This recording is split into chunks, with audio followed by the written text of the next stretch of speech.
Yesterday in this book, we went through the power of sound and the word Om.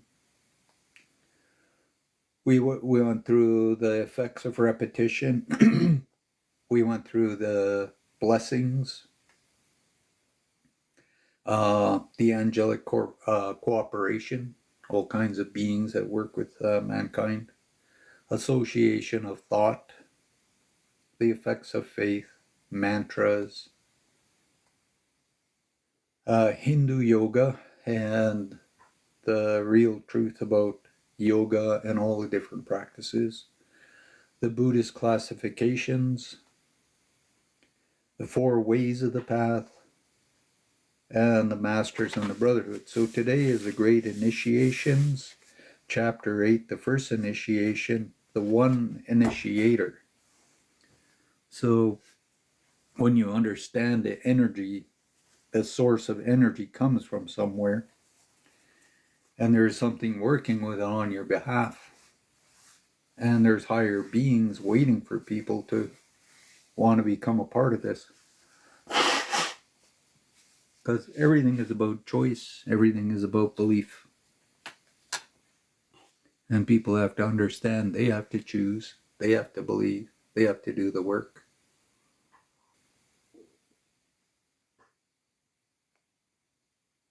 You allow the energy like a rainbow to go down through your crown chakra, all the colors, because as it goes down your spine, it's going to go into the chakras that need it. And you want it to disperse throughout your whole body so every cell absorbs it, and you got to let your cells know that. You got to let all your organs know, because they need energy and color and light. You have to let your bones know that. You have to let your glands know that. So if your eyes need energy, then you ask for your energy to go into your eyes. And you go down the chakras, because they all have something in the front and back. There's a front chakra here, there's a front chakra in the back. And the energy, like I say, when you're focusing, say if you're just focusing on, where is it here? So one of the prayers, so you're doing this prayer, in the name of my beloved I am presence, from the very heart of God I invoke the invincible shaft of God's first ray of protection to be placed over me. Let it surround every cell, atom, and electron of my being, encapsulating me in an invincible force field of God's holy will. Let the shaft of sapphire blue light expand into my various bodies and all my chakras. Cut me free from anything that is less than the highest light within me. Let the blue flame of divine love guard my force field of protection, because that's your auric field, is your force field of protection. Daily and hourly, I know that I am absolutely protected at all times and in all places. I express my deepest gratitude for all assistance given unto me always. Amen. And all these colors do things. And there's some of them that when you really, really focus on them, they'll come down, down, down, down, down, and they'll get smaller and smaller and smaller. And then it will get down in a place, and then it will release, and it'll shoot out all of your chakras. It's like doing the Care Bear stare. All of a sudden, your chakra is open, and energy beams out. So when energy is coming into me, I always ask for my energy, and I ask for an excess of energy. So the excess energy goes to the Earth Mother, and she does with it what she needs. So I don't tell her what to do. And I see myself like a spark plug on a motor, you know. The charge goes to the spark plug, it fires, and it makes the motor run. Well, all humans are bringing in energy, and we can do that. We can all bring all kinds of energy. Whatever the Earth Mother needs today, let it flow through to me in abundance, more than I can use, and allow her to take it and do what she needs. Don't tell her where to send it or how to use it. And this is where, same with somebody you love. Say somebody lives in another country or something you really love, and you just ask that love and energy go to them, the ones they need, not something you think they need, but what they need and what they feel is good for them. So this is where, like I say, it's like the Care Bear stare. It's like this energy, they beam it out everywhere. Some of them through the heart, some of them through the third eye, some of them through the crown. It's like this energy comes out and it radiates everywhere. The first initiation and the One Initiator. Most people, when they think of initiation, have in mind a step to be gained for themselves. They think of the initiation as a man who has developed himself very highly and has become a great and glorious figure, as compared with the man of the outer world. That is true, but the whole question will be better understood if we try to look down on it from a higher point of view. The importance of initiation does not lie in the exaltation of the individual, but in the fact that he has now become definitely one of the great order, the communion of saints, as it is very beautifully put into the Christian church, though few ever pay attention to the real meaning of those words. And that's why I'm like, don't hate the Bible, don't hate Christianity. There's lots of truth hidden in it all.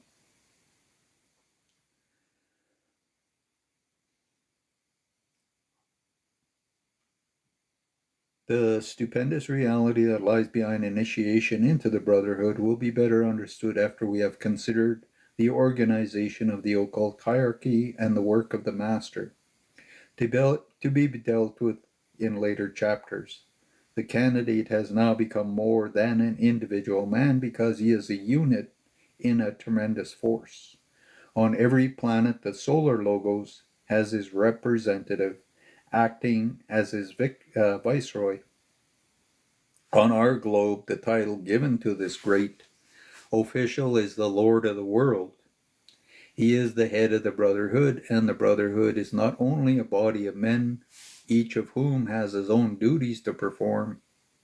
It is also a stupendous unity, a fully flexible instrument in the Lord's hand, a mighty weapon that he can wield. There is a marvelous and incomprehensible plan by which the one, having become many, is now becoming one again. Not that any unit in the whole scheme will lose the least friction of his individuality or power as a unit, but that he has added to it something 1,000 times greater. He is a part of the Lord, part of the body that he wears, the weapon that he uses, the organ upon which he plays, the implement with which he does his work.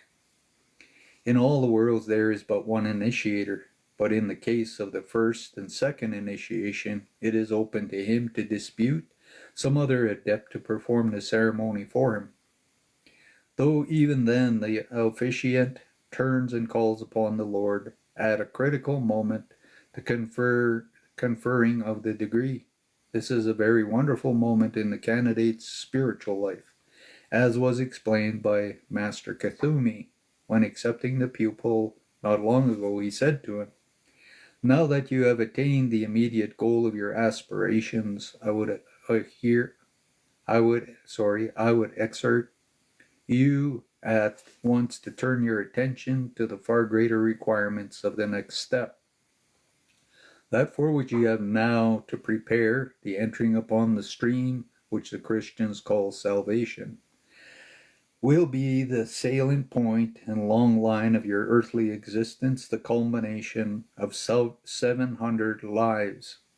Ages ago, by individuation, you entered the human kingdom in a future which I trust is not remote. You will quit it by the door of adeptship and become a superman, because these two extremes is no point of greater importance than the initiation towards which you should now turn your thoughts. Not only will it make you safe forever, but it will admit you to the brotherhood which exists from eternity unto eternity, the brotherhood which helps the world. Think then with how great care so wondrous an event should be approached. I would have you keep the glory and the beauty of it constantly before your mind, and you may live in the light of its idea. Your body is young for so mighty an effort, but you have a rare and splendid opportunity. I want you to take it to the full. So that was his expression to this person who was learning to grow higher and higher and higher in this light and work with these beings. The Brotherhood, when an ego is initiated, it becomes a part of the closest organization in the world. He is now one of a vast sea of consciousness in the Great White Brotherhood. For a long time, the new initiate will not be able to understand all of this union implies. He must penetrate far into the sanctuaries before he can realize how close is the link and how great is the consciousness of the King himself, which all brothers to a certain extent share with him. It is incomprehensible and inexpressible down here. Metaphysical and subtle, it is beyond words, but nevertheless a glorious reality, real to such an extent that when you begin to grasp it, everything else seems unreal.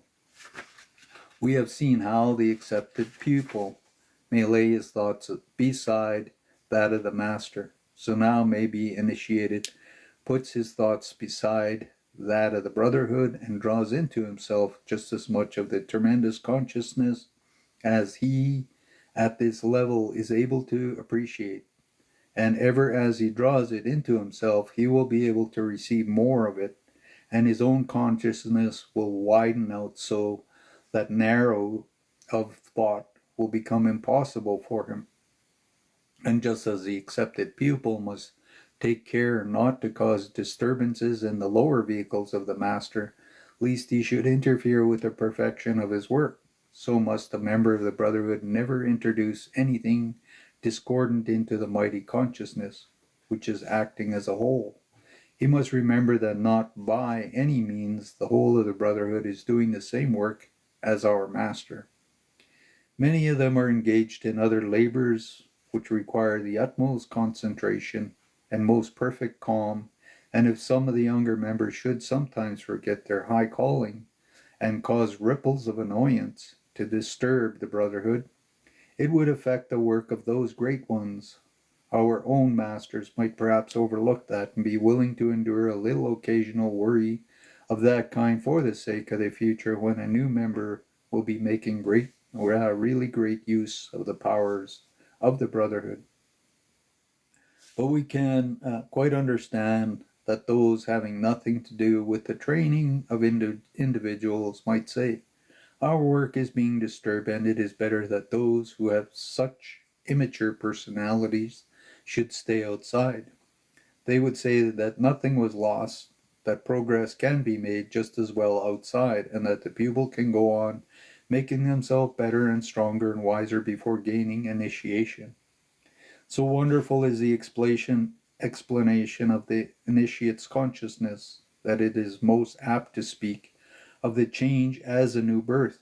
He begins to lead a new life as a new child, the life of Christ and the Christ. The intuitional or Bodhi consciousness is born within his heart.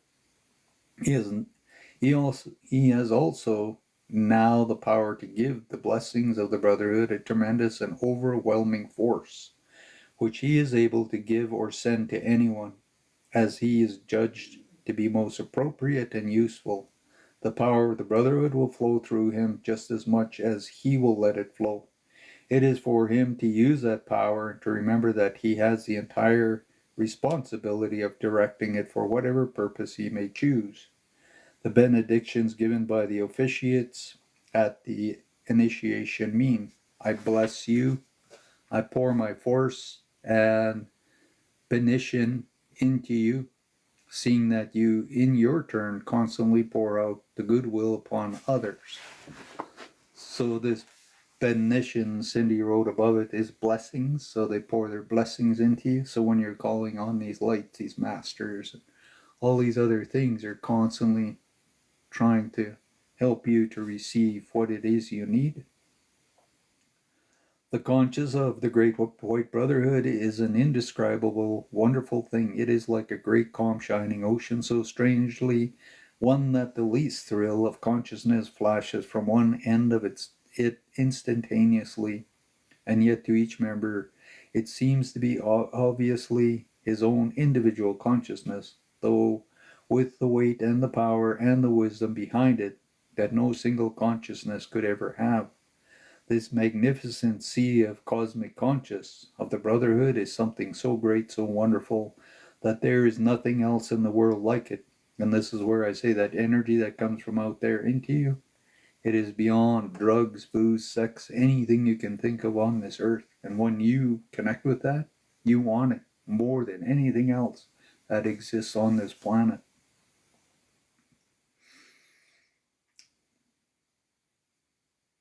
There is nothing else in the world like it. Even those beings to it, by virtue of having passed the first great initiation, can catch only glimpses of it, can remember only a little of it here and there. It can be felt fully only on the nirvanic plane on which the Brotherhood primarily exists, though it has its manifestations on the lower plane, even down to the physical world.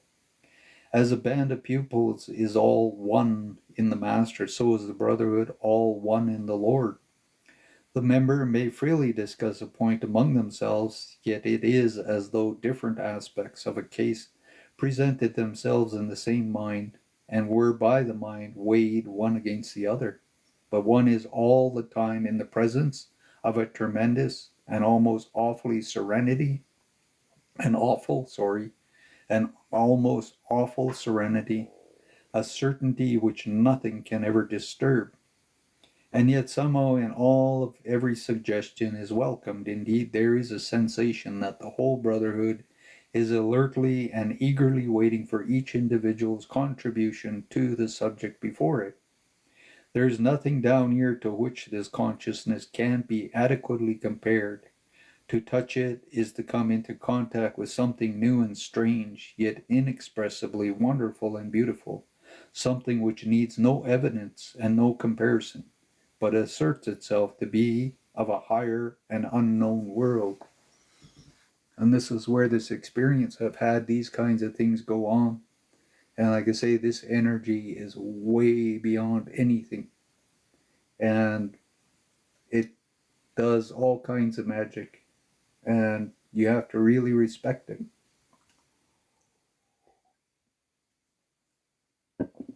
And this is where I say inside myself, I humble myself before you. And in my mind, I see myself on my knees when this energy comes in. It's so beyond.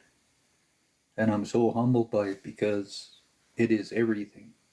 And you cannot get it from going to singing bowls and doing cows and doing 565 hertz, stuff like that. You could say you ask this light, you ask these beings, you ask these teachers. And when your energy starts shifting in that, don't go into superstition. Don't go into fear about the darkness and about this and about that, because it's going to bring all your shit up. It's going to challenge you, and you have to move through it. You have to look at your stuff. It's not that you haven't healed or done anything, but it's going to change you, and you have to clean everything up. But people want this energy, and then it starts coming in, and then they lose it. Oh, is it aliens? Is it evil? Is it this? Is it that? I'm like, you've been praying your whole life for this. Now you're losing it after you get it. Now you're spinning out in your mind, and you're thinking silly, and you're doing all kinds of stuff. Though individualities are so strange merged into this, yet are they at the same time sharply separated, for the assent of each brother is required for every decision of importance. The rule of the king is absolute, yet he carries his vast council with him and is at every moment willing to consider any point that occurs to any member of it. But this great governing body differs utterly from any parliament of earth. Those who stand above the rest in the position of authority have not yet elected, nor have they been appointed by some party organization. They hold their positions because they have won them by superior development of their great wisdom. And that's why you got to fill this with really good knowledge and learn how to use it correctly.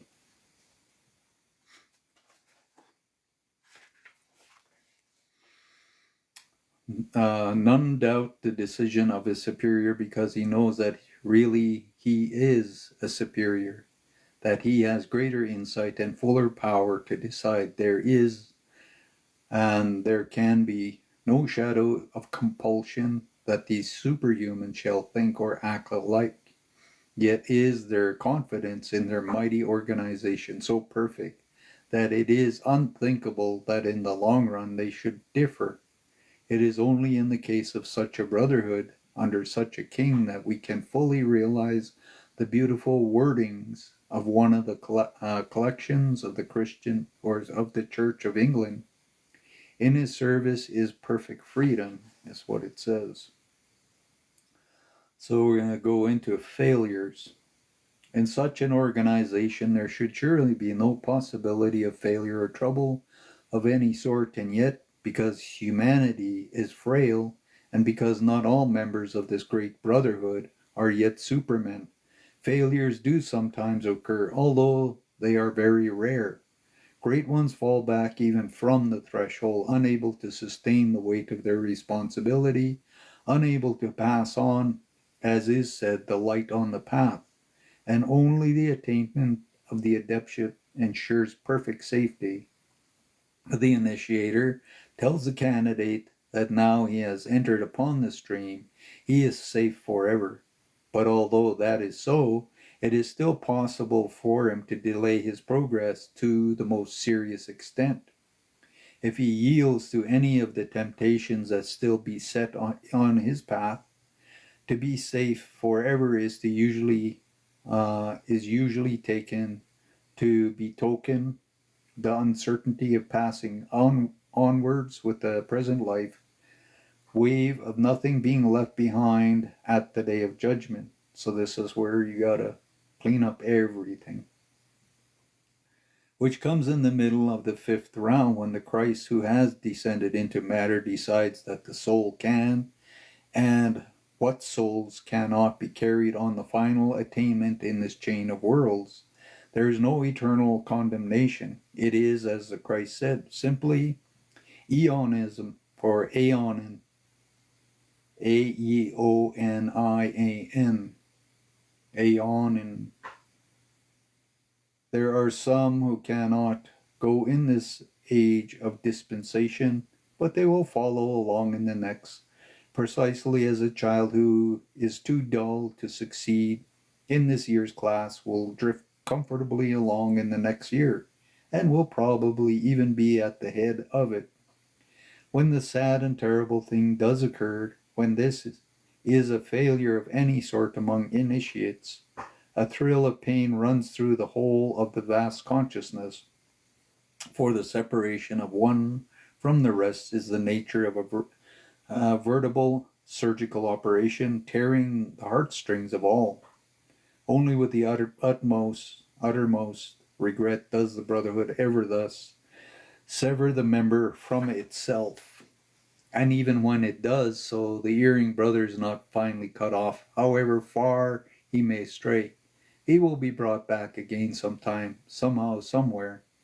There is a link that cannot be broken, although we know little of the weary road of trial and suffer. They must tread before we can again weld it together with the rest. And this is where you get tested, because they need to know how you're going to use your mind. They need to know what you're going to do, how you're going to help or do things for people. The voice of silence remains within him, and though he leaves the path utterly, yet one day it will resound and render him asunder and separate his passions from his divine possibilities. Then with pain and desperate cries from the deserted lower self, he will return, and this is where everybody will choose to go into the light no matter what. No matter who they are or where they're in their stages of evolution. That's why I say you can't save nobody. You can let them walk their own paths. Others there be who fall away only for a short time through some outbursts or such feelings as a quiet impossibility for the Brotherhood to endure. And just as a master may drop a temporary veil between himself and an erring disciple, so that the Brotherhood finds it necessary to make for a time a sort of cyst around one of the members who fails it.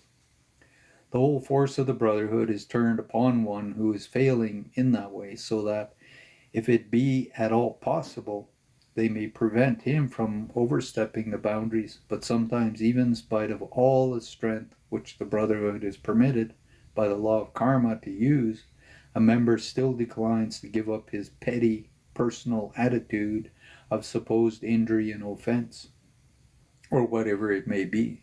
Then they must insist him for a while until he learns better. So they put him in a kind of energy and they sort of disconnect him. So it's like a filter. The formula of initiation has been unchanged throughout the ages, yet there is certain elasticity about it. The initiator charge to the candidate is always the same so far as the first part of it goes, but almost invariably there is a second and personal part which consists particularly of advice to the particular candidate who is going through. This is usually called the private part of the charge.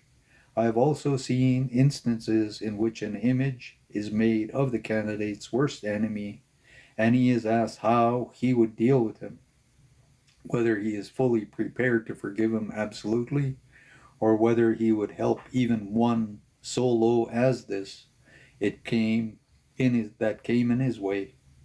In some cases also questions are asked as to the work already done by the candidate, and those who have been helped by him are sometimes invited to come forwards and bear witness. An account of ceremony is subjoined. So, account of the first initiation. The Wissahick festival was this year in 1915 on the morning of May 29th. The night of May 27th was chosen for the initiation of the candidate. We are also instructed to hold ourselves in readiness in the case of Lord Maitreya was the initiator, and consequently the ceremony took place in his garden when the Master Moira and Kathumi performed the rites. It is usually held in the ancient cave temple, the entrance to which is near the bridge across the river between their houses. There was a large gathering of the adepts, all of those whose names are familiar to us being present.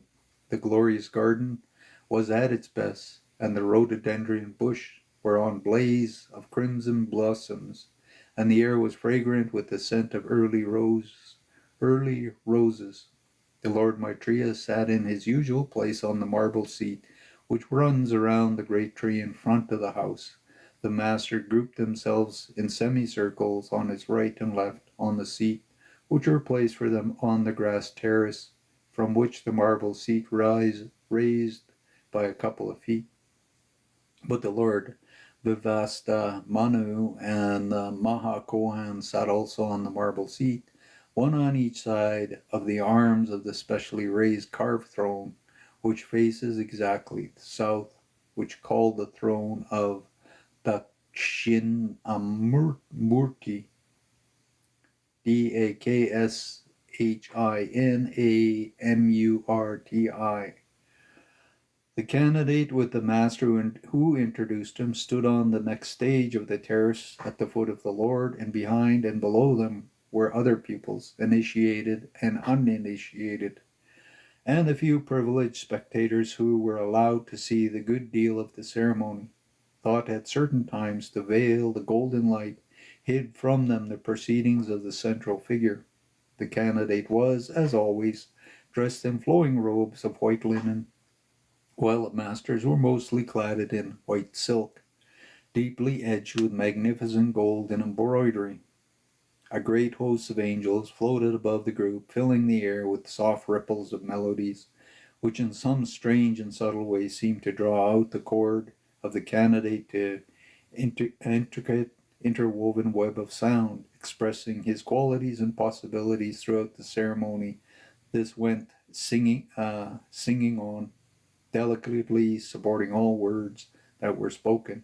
no more interpreting them than the soft laughter of a stream interrupting the thrilling music of the birds, but swelling to the triumph climax at certain point of the ritual. The music made the air vocal, enriching, no drowning the tones of the speakers. In every case, the music is founded upon the special chord of each candidate, and weave variations of figures upon it, expressing in a way that we down here cannot comprehend all that he is and all that he will be. In the center of the scene stood the candidate between the prosperer and the seconder. He was led forwards by his teacher, and the Master Kathumi and the Master Jesus stood as his seconder. Lord Maitreya smiled as he asked the opening question of the ritual. Who is this that you thus bring before me? The Master gave the usual reply. This is a candidate who seeks admission to the Great Brotherhood. Then came to the next question. Do you vouch for him as worthy of admission? And the usual answer, I do. Will you undertake to guide his steps along the path which he desires to enter? The prospector said, I will. Our rule requires that two of the higher brethren shall vouch for every candidate. Is any brother prepared to support this application? Then for the first time the seconder's voice spoke, saying, I am prepared to do so. The initiator asked, You have evidence of this additional powers are conferred upon him? They will be used for the furtherance of the great works. The Master Kathumi replied, This candidate's life this time has been short, but even already he has many good deeds to his credit. He is beginning to do the work in the world. Also in his life in Greece, he did much to spread his philosophy and to improve the country in which he lived. And the Master Jesus added, Through 2 lives of vast influence he patiently did work, righting wrong and introducing a noble idea of life as a ruler, and spreading abroad the teachings of love, purity, and unworldliness in his incarnation as a monk. For those reasons I stand by his side now. Then the Lord, smiling upon the boy, said, The body of this candidate is the youngest that has ever been presented to us for the honor of reception into the Brotherhood. Is any member of the Brotherhood who still live in the outer world ready to give him, on our behalf, such help and counsel as his young physical body may need? Sirius came forwards from a group of pupils who stood behind and said, Lord, in so far as I am able, and while I remain within each of his bodies, I will most gladly do for him all that I possibly can. Then said the Lord, Is your heart full of true brotherly love for this young candidate, so that you can give such guidance as should be given? And this is where in other lifetimes you've mastered things, but you are unaware of some of these things in other lifetimes. And this is where the universe knows this, and they see what you have done that has affected or changed or done something for this world. And this is where, like, it's you bank this in these other lifetimes. It's like there's a lot of things there that sometimes we're unconscious of. And that's why past lives, like I say, you can sometimes tap into them. You can gain all kinds of things. Sirius answered, It is. The Lord spoke with the first time directly to the candidate. Do you in turn love this brother, so that you will willingly be helped by him when necessary? And the young man replied, Indeed I do, with all my heart. From without him I could not have stood here. The Lord bestowed his head gravely, and the Master put the candidate forward, that he stood before the initiator, fixing his eyes upon him. The Lord said, Do you desire to join the Brotherhood, which exists from eternity unto eternity? The youth replied, I do, Lord. If you think that I am fit to do so, while in body is still so young, the initiator said. The usual question as to astral knowledge and astral work were then put to the candidate. Many astral objects were shown to him, and he had to tell the initiator what they were. He had to distinguish between the astral body of the living man and the dead man. between the real person and the thought image of a person, and between the master and the exact imitation of him. Then the initiator showed him many astral cases and asked how he would help in each, and he replied as well as he could. At the end, he smiled and he said the answers were very satisfactory. And this is what shamans have to do. They have to see all kinds of things in the spirit world and try to figure out how to help a person. And there's a lot of teachers and guides around helping him to do this. And he allows these beings who know more than he does to come in and do the work. The initiator then delivered the charge, and every solemn and beautiful address, part of which is always the same effect, though something personal to each candidate is generally added. This charge explains the work of the Brotherhood in the world and the responsibility which rests on each member individually, for each has to share in the bearing of the great burden of the sorrow of the world. Each must be ready to help both by service and by counsel, for it is one brotherhood acting under one law and one head. Each brother has a privilege of putting any local knowledge or special faculties that he may possess at the disposition of the Brotherhood for the furtherance of any departments of their great work of aiding the progress of humanity. Although the rule of the king is absolute, no decision of importance is taken without the consent of even the youngest member of the Brotherhood.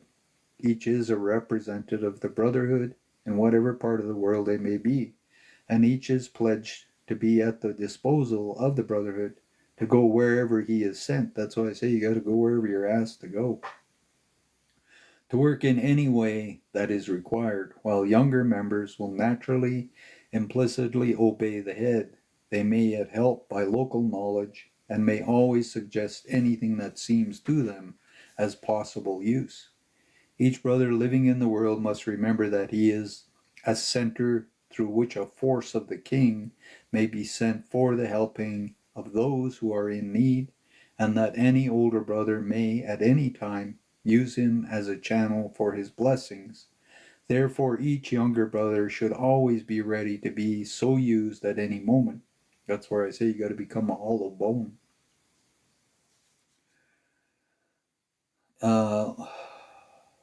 The life of the brother should be one of entire devotion to others. He should watch eagerly and insistently for every opportunity to render service and let such service be his keenest joy. He must remember that the honor of the Brotherhood is in his hands, and he must see to it that no word or act of his shall ever sully into the eyes of man, or cause them to think of it one whit less highly. He must not think that because he has entered the stream, trial, and struggle will cease for him. This is where sometimes things get worse and worse and more challenging. And you got to just keep going, doing what you're supposed to. That's where I keep trying to create, do things, go forwards, find people, teach, do whatever, read, learn constantly. Even with all the hardships and challenges, I just keep going.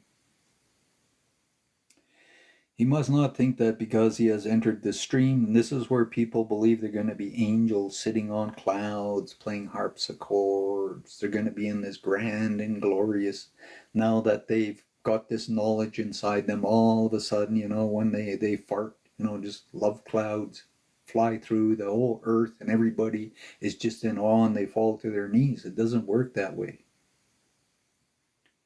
He must not think that because he has entered the stream, trial and struggle will cease for him. On the contrary, he will have to make still greater efforts. And this is where I have to do that. Like yesterday, even I had challenges when I was doing my TikTok live at 7 o'clock. I had to drop in and I had to go into a space. And I had to be in that space and channel and do what I needed to do.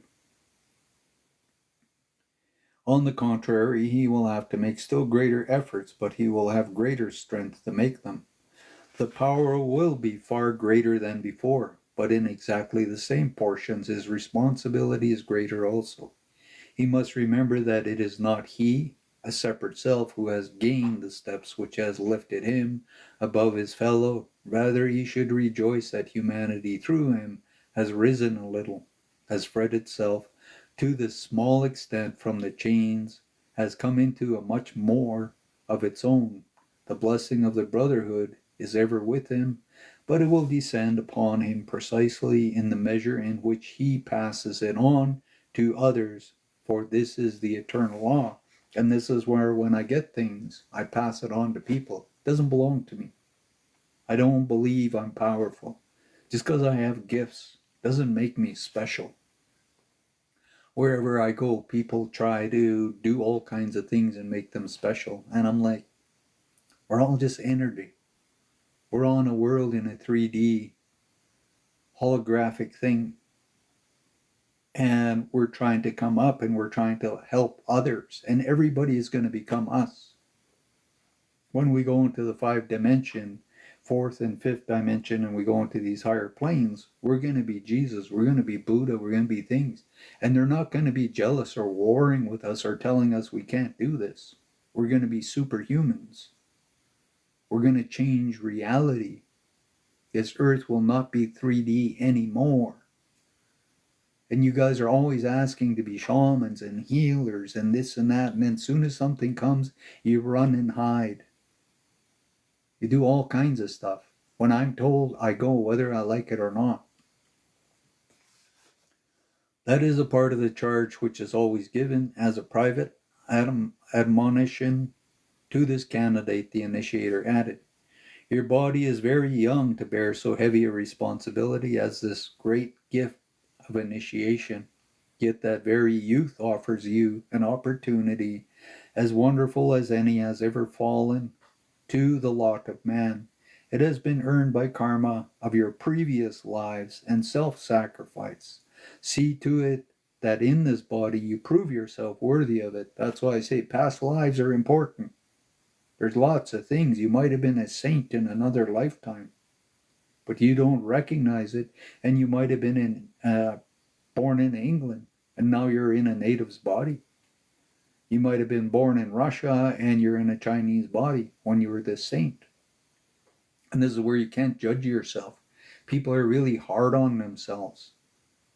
And they really, really beat up and really treat themselves bad.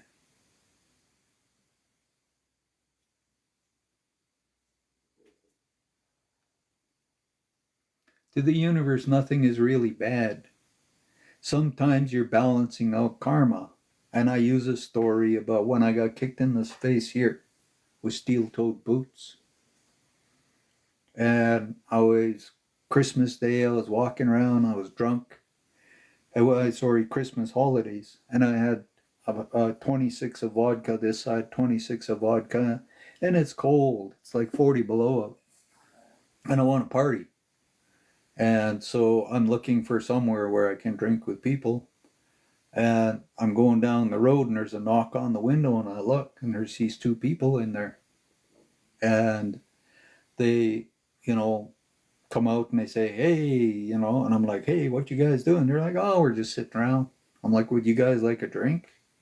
They're like, sure. I says, yeah, I'll come and sit with you guys for a while. Then I'm going to head on to this party I was invited to. So they saw me coming and they planned they were going to beat me up, and I didn't know this. So I went in and I pulled out one of the bottles and I put it on the table, and they got cups and we poured drinks and we start talking and sharing and joking and laughing and wishing one another a good Christmas and talking about different friends and what they're going to be doing and who's invited where. And we're getting down to about the bottom of this bottle, and I'm sitting there and I see the time and I'm like, oh, I have to head over where I was invited to. So I'm sitting there and the guy says, now. And my cousin gets up and he puts all his weight, and he's, quite solid, and he's got big arms and everything, quite tough, and he just drives me. Ooh. And I just go flying off my chair and I hit the wall, boom. And stars are going, and I just like, holy, what just happened? Like, I'm just in shock sitting there. And the guy that said now comes running at me and he's got steel-toed boots and he kicks me right in the face and stars and everything are flying and I'm just like, whoa. And it just this surge of energy went through me and I just jumped up and I'm just like, okay. And I just like ready to take, and I was angry and they realized and they took off running. And I'm just standing there just like, what the hell happened? And I went out and I partied and partied for days. And then I crossed one of my cousins and she says, what's wrong with your face? I'm like, nothing. I've been drunk for days now. And it was Monday. And she's like, you need to go home and look in the mirror. Something is wrong with your face. I'm like, what are you talking about? Because I couldn't feel anything. So I went home and I had black eyes. And I'm looking in the mirror and I'm like, oh shit, something is wrong. And I start feeling and it's soft. I'm like, holy crap, something is wrong. And then I had Q-tips and I went to, and there's blood coming out of my ears. And I'm like, holy shit, this is really bad. So I go down to the hospital and they medevac me to Inuvik and put me in the hospital, operate, rebuilt this whole side of my face. And then I went back to my community and I really wanted to get even and hurt these people. And I was mad. I was like, man, oh man, I'm going to do worse to you than you. And I was really angry. And for 3 months, I searched for them and they would hide. They knew I was coming. They would go here, there. People would say they weren't there. And I'm like, but I was told, somebody told me they're here. And they're like, no, they're not. And they hid and I was angry. I was like really, really violently angry. And I just planned all kinds of things I was going to do to them. So they realized what they did to me was wrong. And then one day I realized, maybe this is my karma. Maybe in another lifetime, I bashed his head in. Maybe I did something really terrible to him. And in this lifetime, he had to do that back to me. And I sat with that for days thinking about it. And then I was going to drink again. So I'm sitting there and this young guy's walking by. And I says, hey, you know this person? They're like, yeah. I says, if you see them, tell them that I'm inviting them over to come and see me. So they came to my place and I'm sitting there. And I invite them in, I give them a drink. And I said, I forgive you. I says, but the next time I won't. And if I had done something, I would have created more karma and this would have went on and would have went into other lifetimes. Don't try to condemn somebody and say somebody is evil. It's like even some people, they die in car accidents. And somehow they get killed in a car accident. And sometimes it's karma because in another lifetime, this person was supposed to do something. And the person killed them. Then in this lifetime, a car hits them and kills them. And that karma is balanced.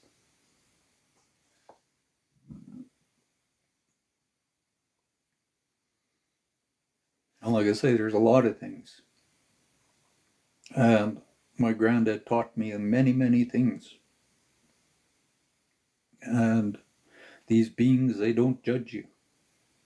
They can see what you did 1,000,000 years ago. They can see what you're going to do 1,000,000 years in the future. And they understand what it all balances out.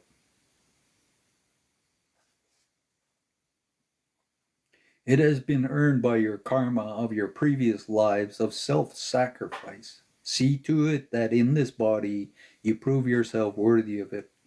We trust you to show that in deciding to open the doors to you so soon we have chosen wisely. Remember always the absolute unity that exists between us, all who are members of the One Brotherhood, so that its dignity shall never suffer at your hands. Beginning thus early, you may go very far in this incarnation. The climb will be steep, but your strength and love will be sufficient for it. Cultivate wisdom, learn perfect control of your vehicles, develop in yourself alertness, decision, far-sightedness, Remember that I expect you to be ready to act as a trusty lieutenant for me when I come forth to teach the world. And this is why I tell people, ask to see the future. Don't get scared about it. Ask to see it in your dreams, in your meditations. You have to learn how to be far-sighted. When you're helping people in that, you have to see and know a lot of things. It's not special. And people think they're going to be special if they get a gift. It's not that. And you got to be responsible how you do things with your gifts. You have won your way free so far by the wealth of your love. Let that love ever increase and strengthen. It shall carry you through to the end. When the Lord turned to the other masters and said, I find this candidate satisfactory. Do all present agree to this reception into our company? And all answered, we agree. Then the initiator rose from his seat and turned towards Shambhala and called aloud, do I this, O Lord of life and light of glory, in thy name and for thee. Over his head in response flashed forth the blazing stars which convey the ascent of the king, and all bowed low before it, while the angels' music rang out in triumph, burst like some great royal march, and to those strains the candidate advanced, led by two masters, and knelt before him who represented the one who alone can grant admission to the Brotherhood. A light of dazzling light, like a flash of lightning standing still, extended from the star of the heart of the initiator, and from him to the heart of the candidate. Under the influence of that tremendous magnetism, the tiny silver star of consciousness, which represents the monad in the candidate, swelled out in glowing brilliance until it filled his causal body. And for a wonderful moment, the monad and the ego were one, even as they will be permanently when adeptship is attained. The Lord placed his hand upon the head of the candidate, and calling him by his true name, said, in the name of the One Initiator whose star shines above us, I receive you into the Brotherhood of eternal life. See to it that you are worthy and useful member of it. You are now safe forever. You have entered upon the stream. May you soon reach the further shore. I'm going to finish this, then take a break.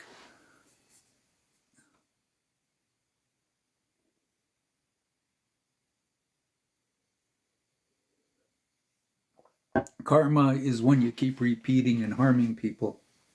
It's like manipulating somebody sexually over and over and over for your own gratification. Say I was bisexual and gay, and I had a partner, and I have this woman, and I pretend I walk around and I show everybody, and I try to make everybody believe I'm in love with her, but I'm sneaking off and I'm finding men and I'm having relationships and I'm having orgies and I'm manipulating her so everybody will believe that I'm not gay and bisexual. Well, I'm creating karma because I'm destroying that soul.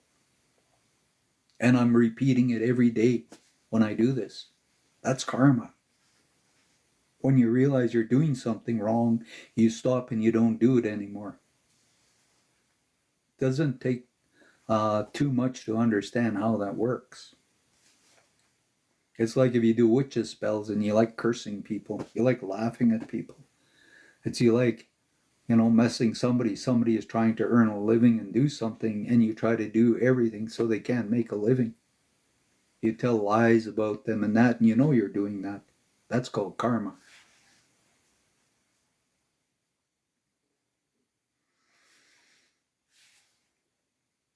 The angels' music pealed forth in the great ocean of sweet, glad sounds, and seemed to fill the very air with strength and joy.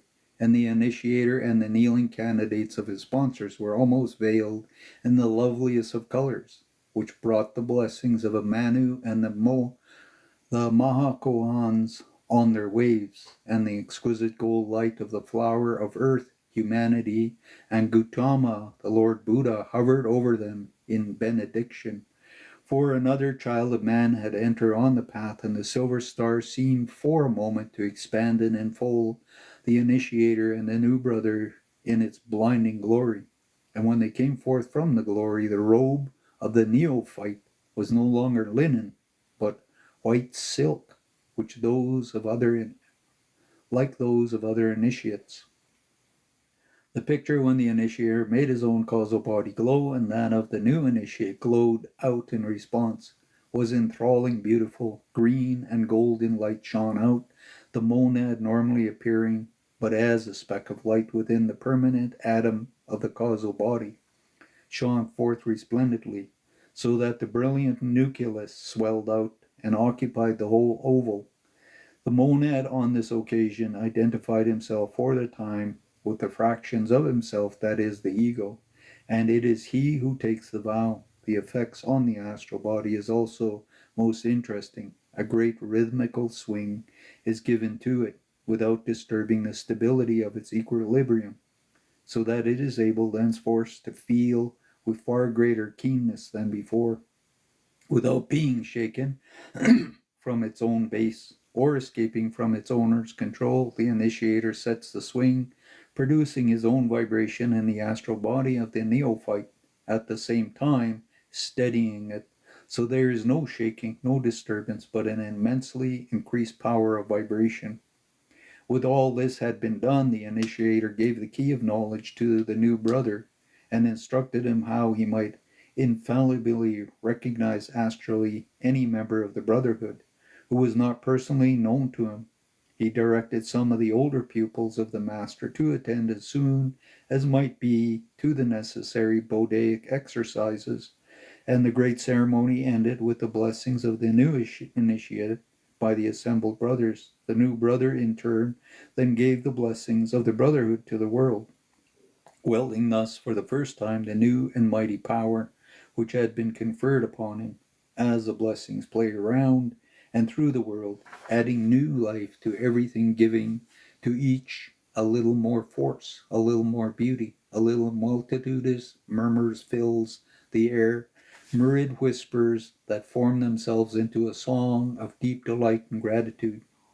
Another force of good has been made manifest, and nature, the groans and the travails with her children, rejoice when one of them enters the Brotherhood that shall at last deliver her from pain, and the Earth Mother celebrates when each one of us goes higher and higher in these energies, and all her children celebrate. That's why I do their prayer on Sunday, so people can do this for themselves.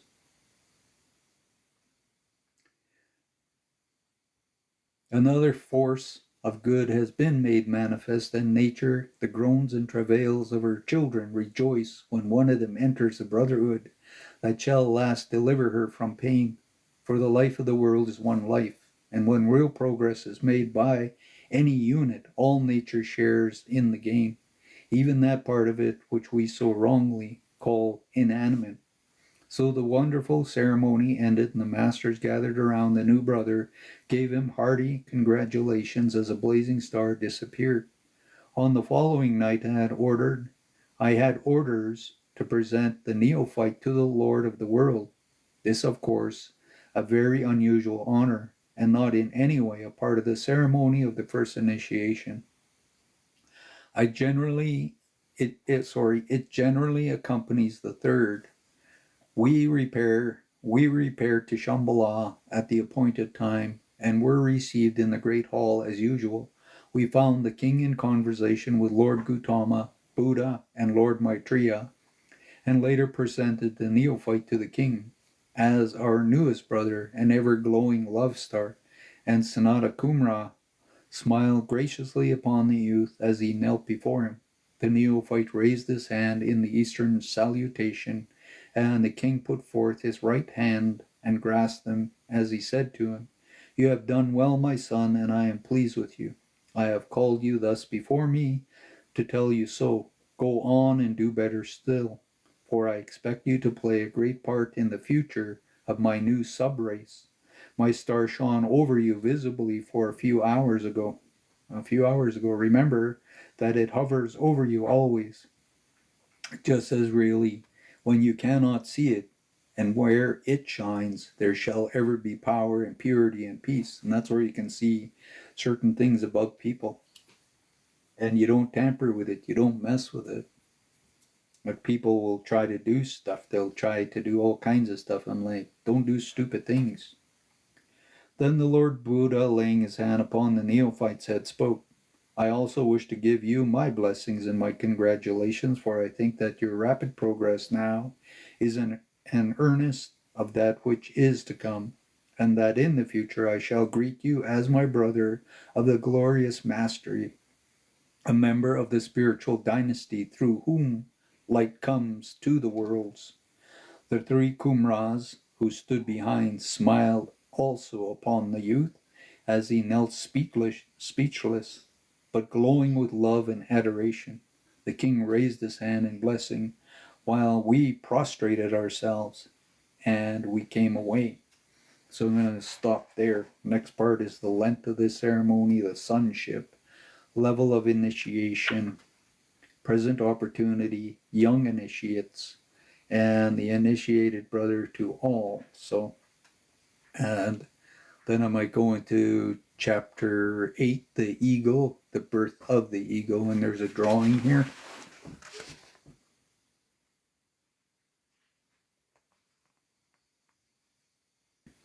It's time to realize, like, call in all the beings, all these things, to really, really work and guide with you and help you.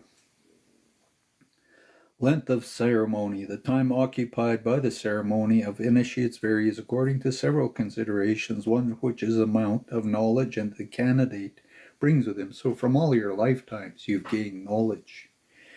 And like I say, they know what it is, and they know who you are. Some traditions put the period as 3 days and nights, but it is often finished in much less time. One at which I was present, took 2 nights and days of seclusion. Others have been condensed into 1 night by leaving much that used to be included to be finished later by the higher pupils of the master. Some of the old initiations lasted so long because the candidate had to be instructed in astral work. There are also Buddhaic experiences which must be realized for a certain amount of development of the Buddhaic vehicle is required for initiation, as some of the teachings which must be given at the level could not otherwise be understood. Most theosophists have already done astral work and thus have learnt and dealt with the astral world, much of which must be taught at this time if it is not already known. But when the initiator knows the candidate has already come to the Buddhaic development, it has several times been left to older pupils to carry the candidate through the Buddhaic experience on the following night or whenever it could be arranged. The actual ceremony of initiation takes less than 6 hours, but a certain amount of time is given to the candidate both before and afterwards. The master always congratulates the candidate after the initiation, and each say a few kindly words. They take the opportunity of such a gathering to transmit certain orders of their pupils, and generally it is an occasion of great rejoicing, at any rate among all the young members.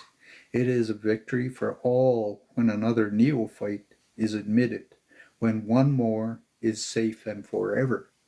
And we all want to graduate, we all want to go through all of this.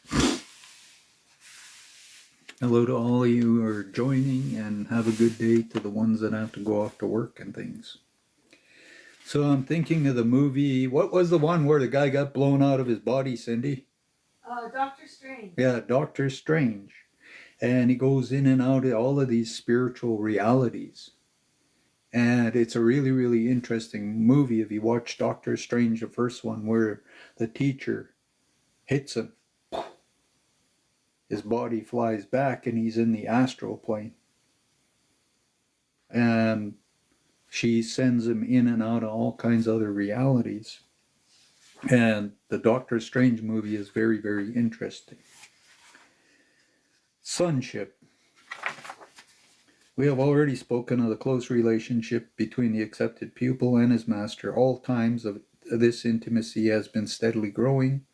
It usually happens when the pupil is approaching the portal of initiation. The master considers a time is right for him to draw his chela to a still deeper union. He is then called the son of a master, and the link is such that not only the lower mind, but also the ego and the causal body of the pupil is enfolded with that of the adept, and latter can no longer draw a veil to cut off the neophyte.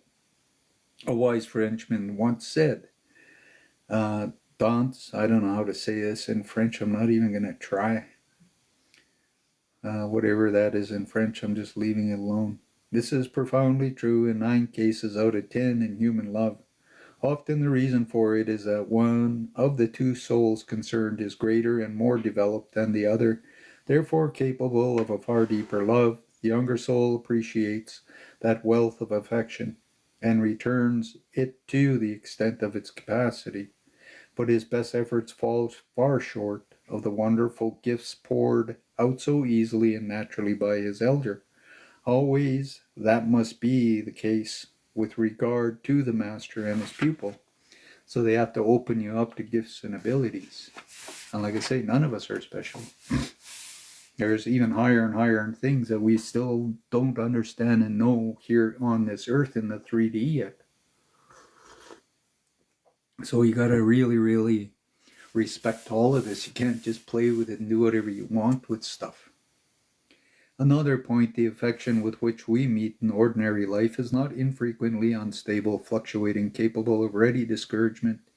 It may be alienated by coldness, unkindness, lack of response. It may even be changed into dislike if its object violates our canons of conduct or an act in some way that horrifies or disgusts us.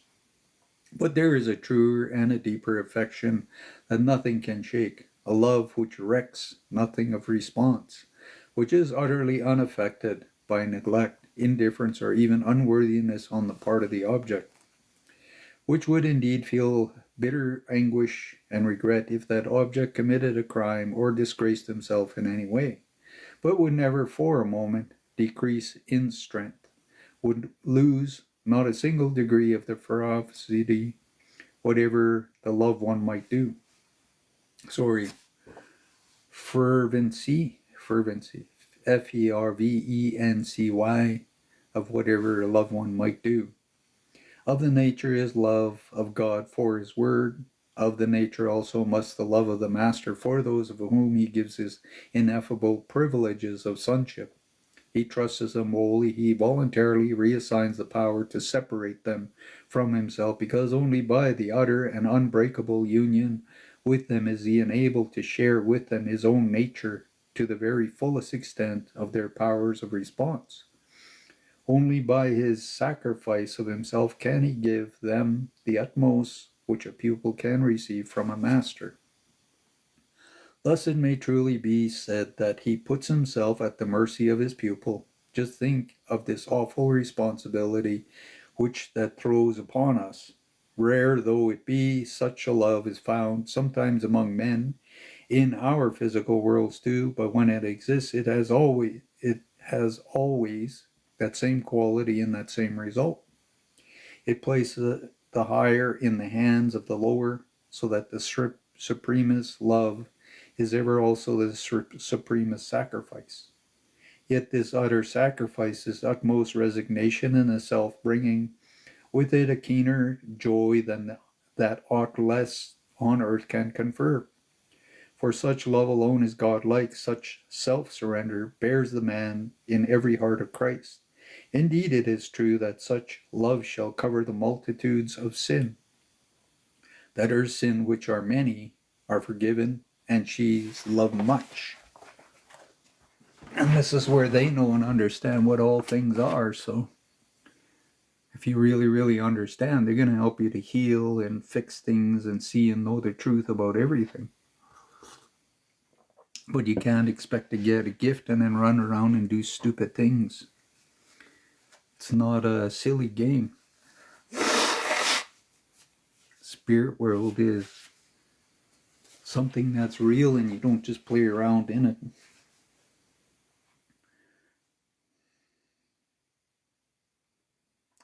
Yet this utter sacrifice, utmost resignation of self, brings with it a keener joy than aught else earth can confer. And that's where I'm like, this energy, you can't get it from things on this planet. It comes from higher planes.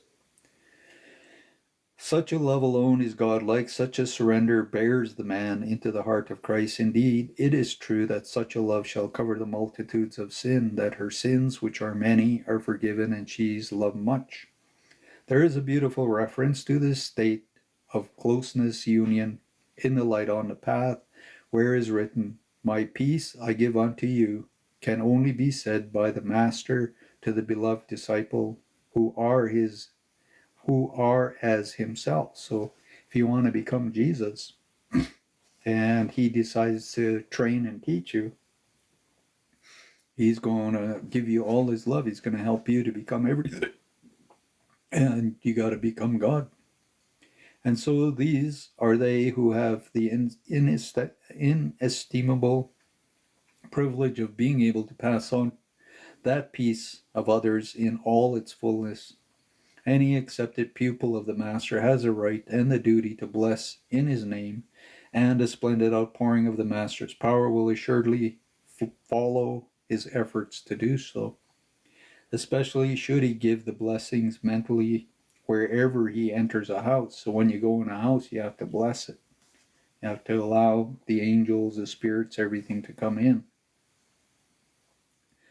May the blessings of the Master rest on the house and all who live therein. But the Son of the Master can give the very touch of his intimate presence a fuller and greater peace. He who is a son of the Master either is or soon will be a member of the great Brotherhood also, and that, as we have said, gives the power to wield an even greater blessing, though both are appropriate, each in several places. I will remember giving each of these on different occasions to the great angel of the neighborhood with whom I have the honor to be well acquainted. Passing close to his territories in a vessel I gave him once as a greeting, with full blessings of my Master.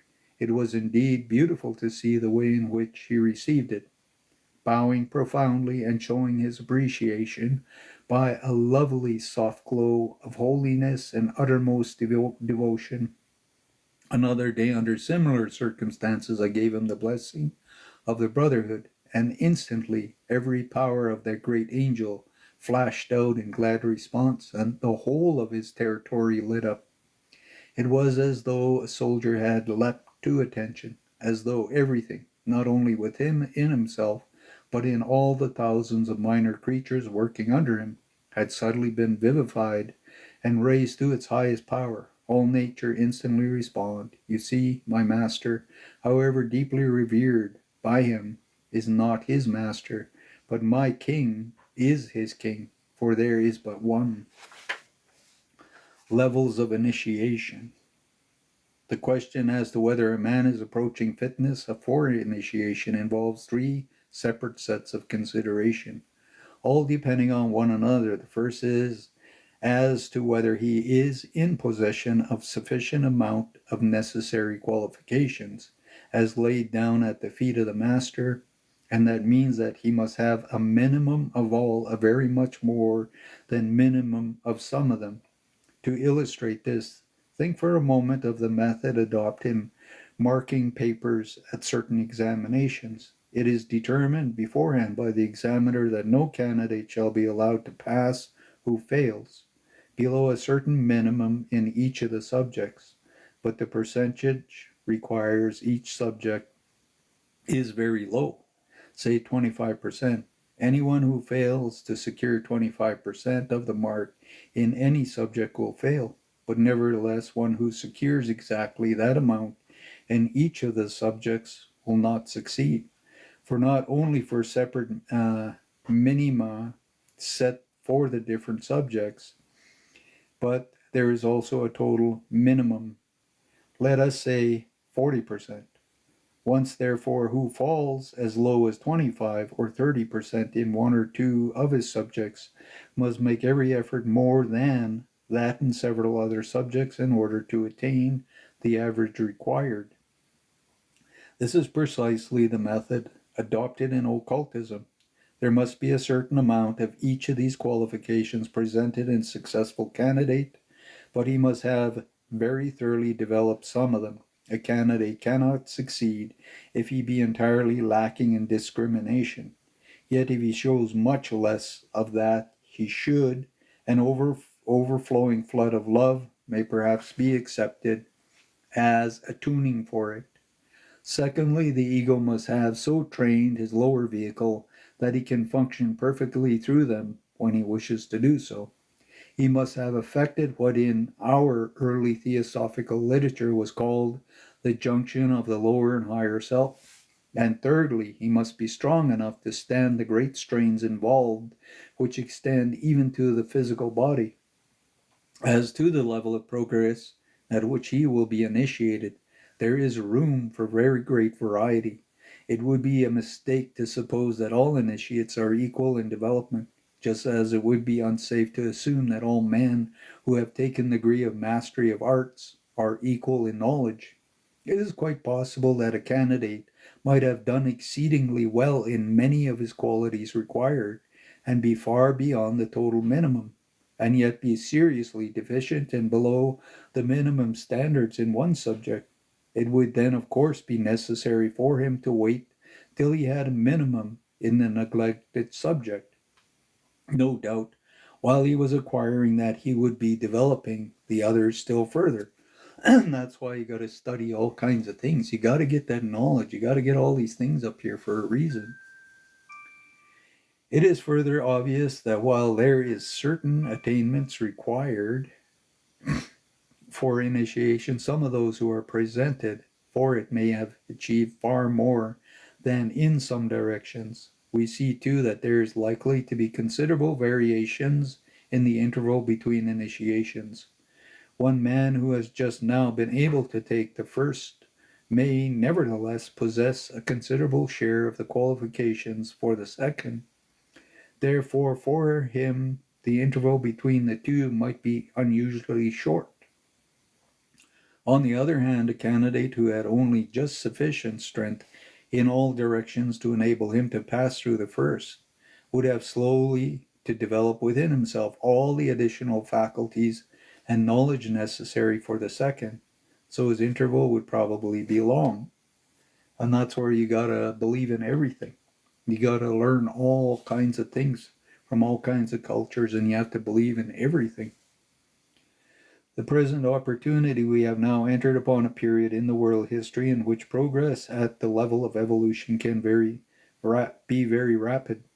Because of the near comings of the world teacher has set up so strong a tide of thought and feeling about spiritual things, all in the direction of progress, that anyone who now makes an effort along this line finds himself swimming with the current and advancing swiftly. This refers not merely to the current of human thought and feeling. In fact, human thought is but a very small part of that tide. For the human being who knows anything definite as to the nearness of the coming are but a minority. And that's why I say the people of light, we're the minority. We're hardly any, when you think there's 8 billion people, there's not very many of us who really, really believe in everything and have these abilities and are working with this light and truth.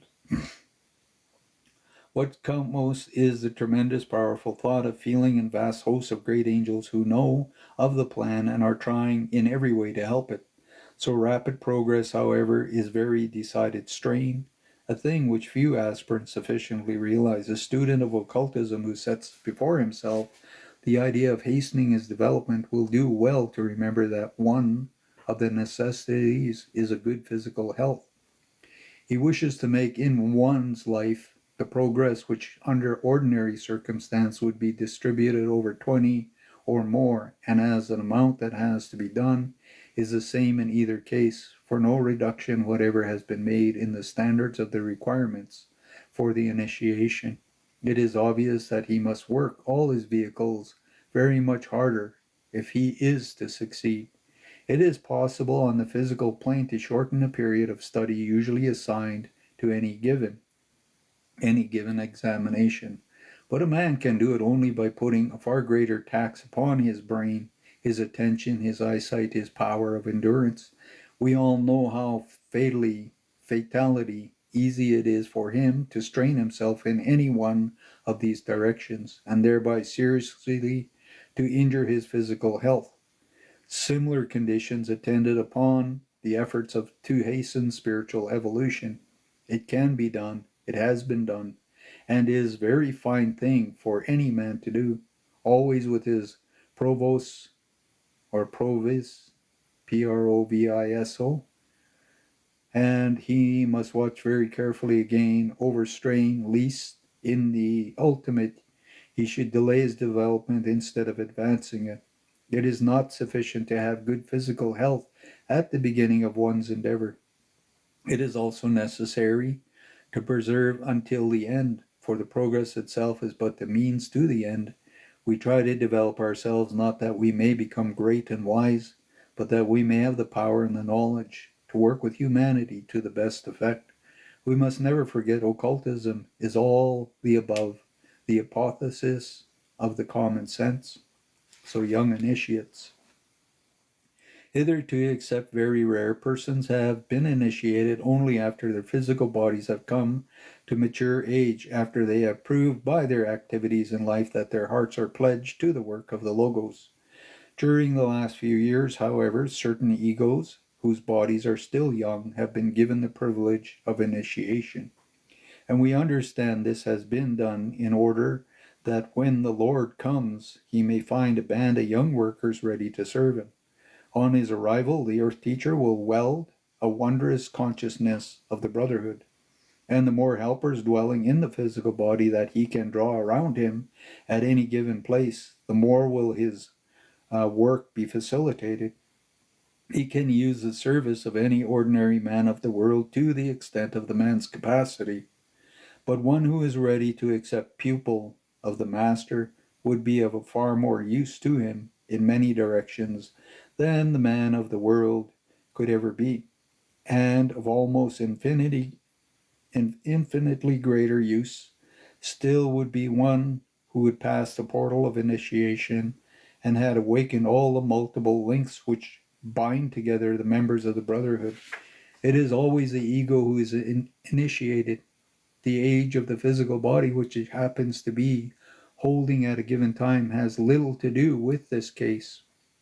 In all cases, when young people have been initiated, elder members of the Brotherhood living near them or in touch with them in the physical body have undertaken to assist and guide them. Like I say, people are brought to me for reasons. This is necessary because of the great responsibility the initiate brings along with the expansion of consciousness and additional faculties of power. A wrong action or a false step on the part of his initiate involves bigger karmic consequences than a similar action on the part of one who is not a member of the Brotherhood. Therefore, perhaps it will be well to include here a few directions for these younger people. And a lot of people are activating their abilities and gifts. A lot of things are going on. Everybody's trying to become shamans and healers, and they're going crazy trying to do all kinds of stuff. Each one should ever remember that he is initiated because in past lives, and perhaps in the present one, he had helped the world to a certain requisite degree, and it is hoped that all he will continue in the path become an ever larger channel for the life of the Logos.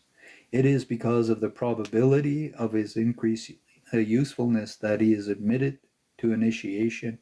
At the ceremony, he takes the pledge, not only as the ego, but as the monad, that he will make his life work to pour himself out in blessings, even as the Logos is continually streaming forth his love. He must therefore each day and hour keep his pledge in mind and subserve all things to it. His karma from the past gives him various personal characteristics and impulses. He must take heed lest these drive him to think of himself as his own well-being rather than that greater self and the welfare of the world. And this is where when people get gifts and that, all of a sudden they prance around like they're peacocks or something, and they cluck and they chant, and and they crow like roosters and every other thing. And like I say, it's about really, really understanding by having these abilities, you're supposed to be helping people, not deceiving them, not manipulating them, but doing right by them. Before he can undertake a large work awaiting him, the youthful initiate is often to prepare himself by an ordinary training in college or university. In the case, he will be plunged into circumstances of vigorous activity and many self-centered interests. Life surrounds him with many temptations and occasions tending to make him forget his pledge to the Brotherhood. And this is where they test you. Do you really want sex some more? Do you want more drugs? Do you want more booze? They're going to put everything in front of you to test you. And they're going to make all kinds of things happen to see what goes on. Like I say, you have to decide you're done with it before you can move to the next stage.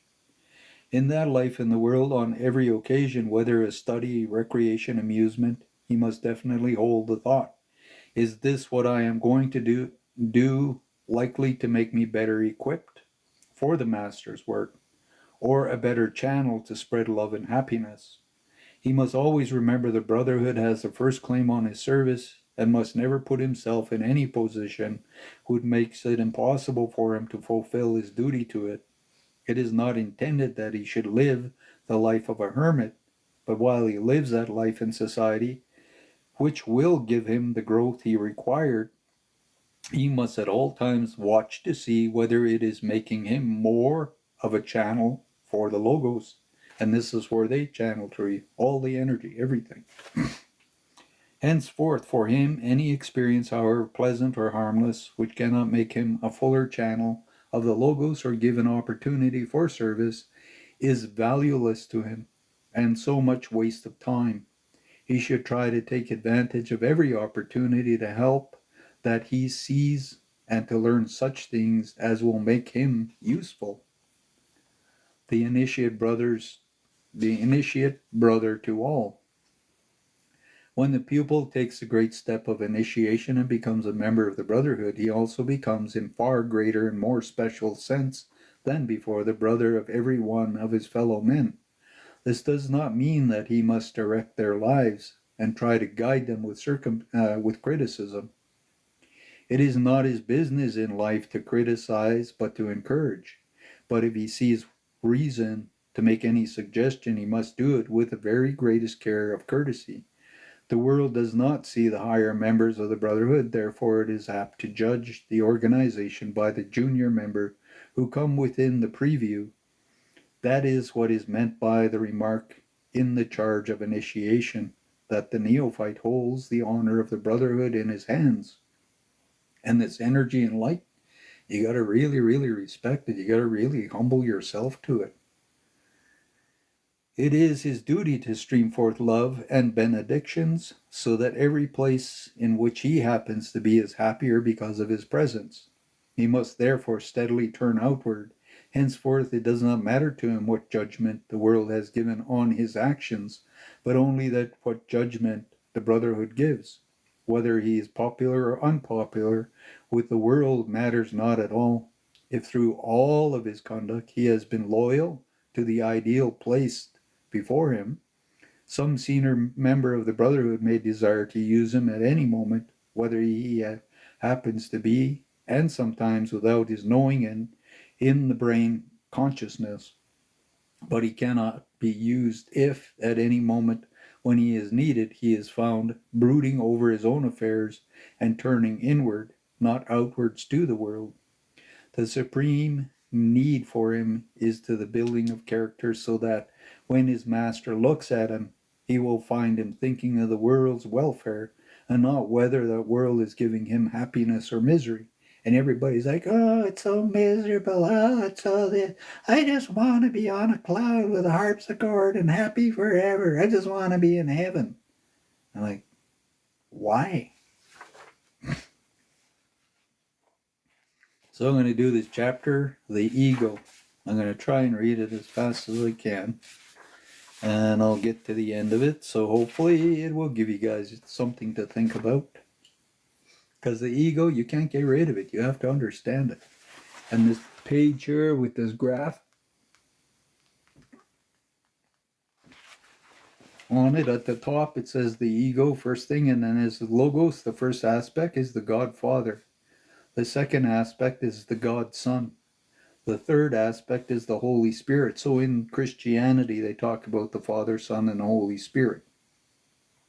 So those are these higher energies. And then the next one says divine or ADI plane, ADI plane. So next level. Then the monadic plane below that one. The nirvanic plane below that one. The Buddhaic plane below that one. Then the mental plane here. And then the plane. Then the astral plane. Then the physical plane. So that's 1, 2, 3, 4, 5, 6, 7, 8, 9, 10, 11. 11 levels down to be on this physical plane. And you got to go up 11 to get to the God, the Father. So you're 7 here, and there's more above. And you have to climb in these, and you have to work and hold, and you got to train yourself. There's lots of things you get tested on.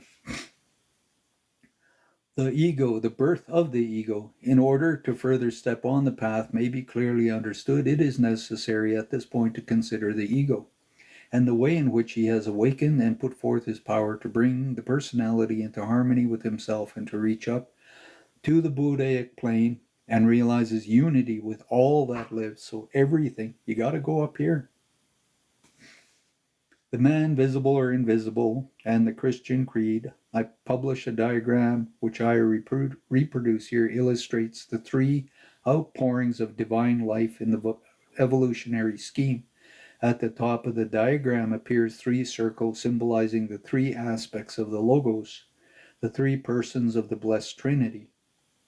And from each of them, a line runs down, crossing at right angles and horizontal angles, which signify the 7 planes of nature. And from the lowest circle, the 3rd aspect, is drawn straight down in the middle of the spirit vivified and the matter of various planes, first building their respective atoms and then aggregating these atoms into elements. So this is where you start creating the life you're going to. So you've gone all the way down to where above my finger, you see that circle there? You've gone down to that plane. And that one is the mental. You doing okay, Denny Jackson? Is this all making sense and helping you?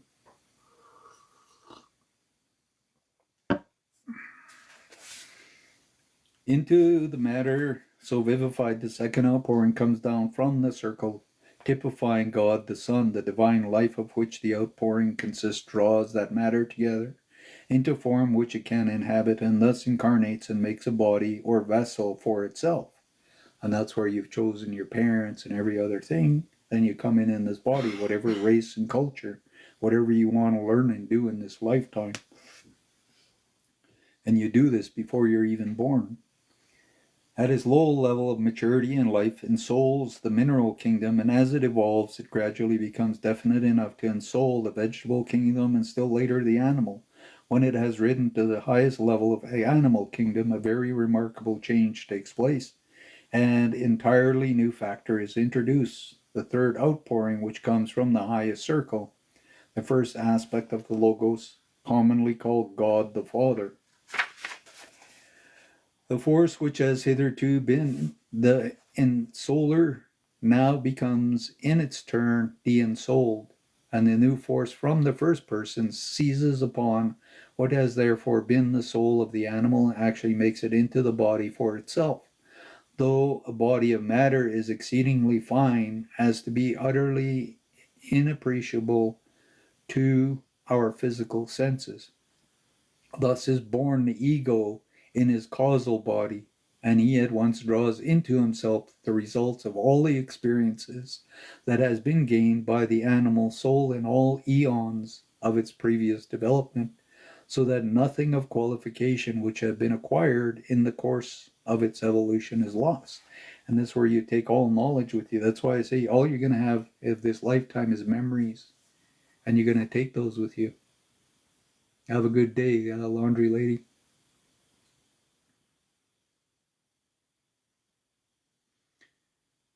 The monad and the ego. What then is the wonderful force that rushes from the highest aspects of the solar logos, which is known to us? It is in every truth the actual life of God himself. So you may say, are the first and second outpourings? That is quite true, but they have come down slowly and gradually through all the subplanes, drawing around themselves the matter of each of these, and meshing themselves in it so thoroughly that it is scarcely possible to discern them for what they are, to recognize them as divine life at all. But this third outpouring flashes straight down from its source without involving itself in any way in the intermediate matter. It is pure white light, uncontaminated by anything through which it has passed. Although the clearness sake our diagram shows with the third stream of the divine life as coming forth directly from the Logos, it has in fact issued forth for him long ago, and is hovering at an intermediate point in the second of our plane. When hovering at the level of his called monad, and perhaps the least misleading manner in which we can imagine it to ourselves is to think of it as part of God. So this higher oversoul is a part of God. But of that which cannot be divided, a paradox truly, and the mortal intellect, yet enshrining an eternal truth which is far beyond the comprehension. Like in our humanness, we can't understand. That's why at some point you're going to allow this to come in and marry you, and you'll be like Jesus. You'll transform. You'll be like Buddha and many others. Imagination Foundation, you can go to a site that sells these kinds of t-shirts. They make a whole bunch and they sell out really fast, so if you're interested, you gotta try to buy them right away. Go on the computer and look up Imagination Foundation.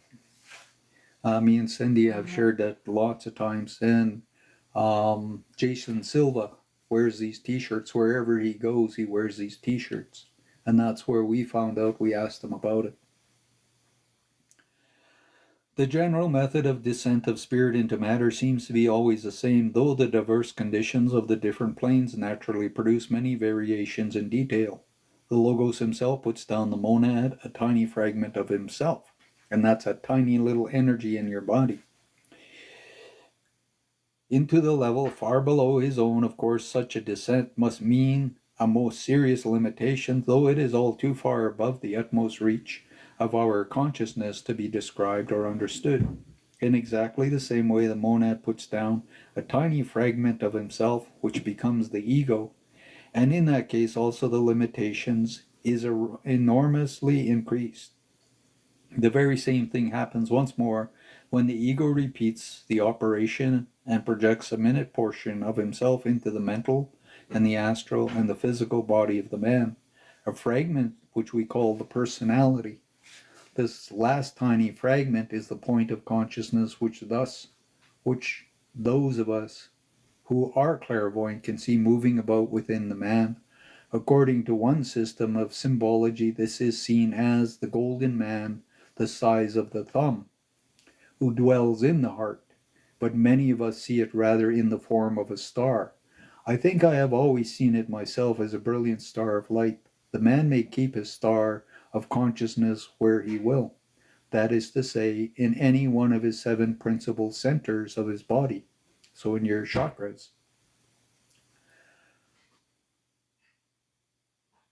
Which of these is most natural to man, depending largely upon the type of ray? I think also upon his race and subrace. We of the 5th subrace of the 5th root race nearly always keep that consciousness in the brain. In the center dependent upon the pituitary body. There are, however, men of other races to whom it comes more natural to keep it habitually in the heart, the throat, or the solar plex. And that's where, like I say, your soul energy. This star of consciousness is the representative, the ego down here in these lower planes, and as it manifests through those vehicles, we call it the personality. That is the man as he is known and his friends down here. And this is where I ask each chakra be blessed on Sunday, and I pray that you understand all these connections, that somewhere you will figure this out and really understand who you are. Communication with a personality, but through that personality is absolutely part of the ego. Though the only life and power in it are those of the ego, it nevertheless often forgets those facts and comes to regard itself as an entirely separate entity and works down here for its own ends. It is always a line of communication with the ego, often called in our books the antakarna, Antakarna, Antakarnaa,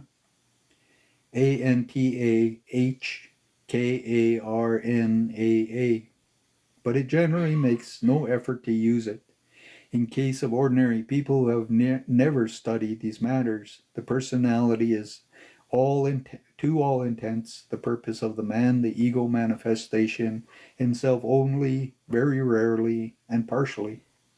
Man's evolution in its early stages consists of the opening up of the line of communication so ego may be increasingly able to assert itself through it. Finally, entirely to dominate the personality so it may have no separate thought or will, but may be merely as it should be, an expression of the ego on these lower planes.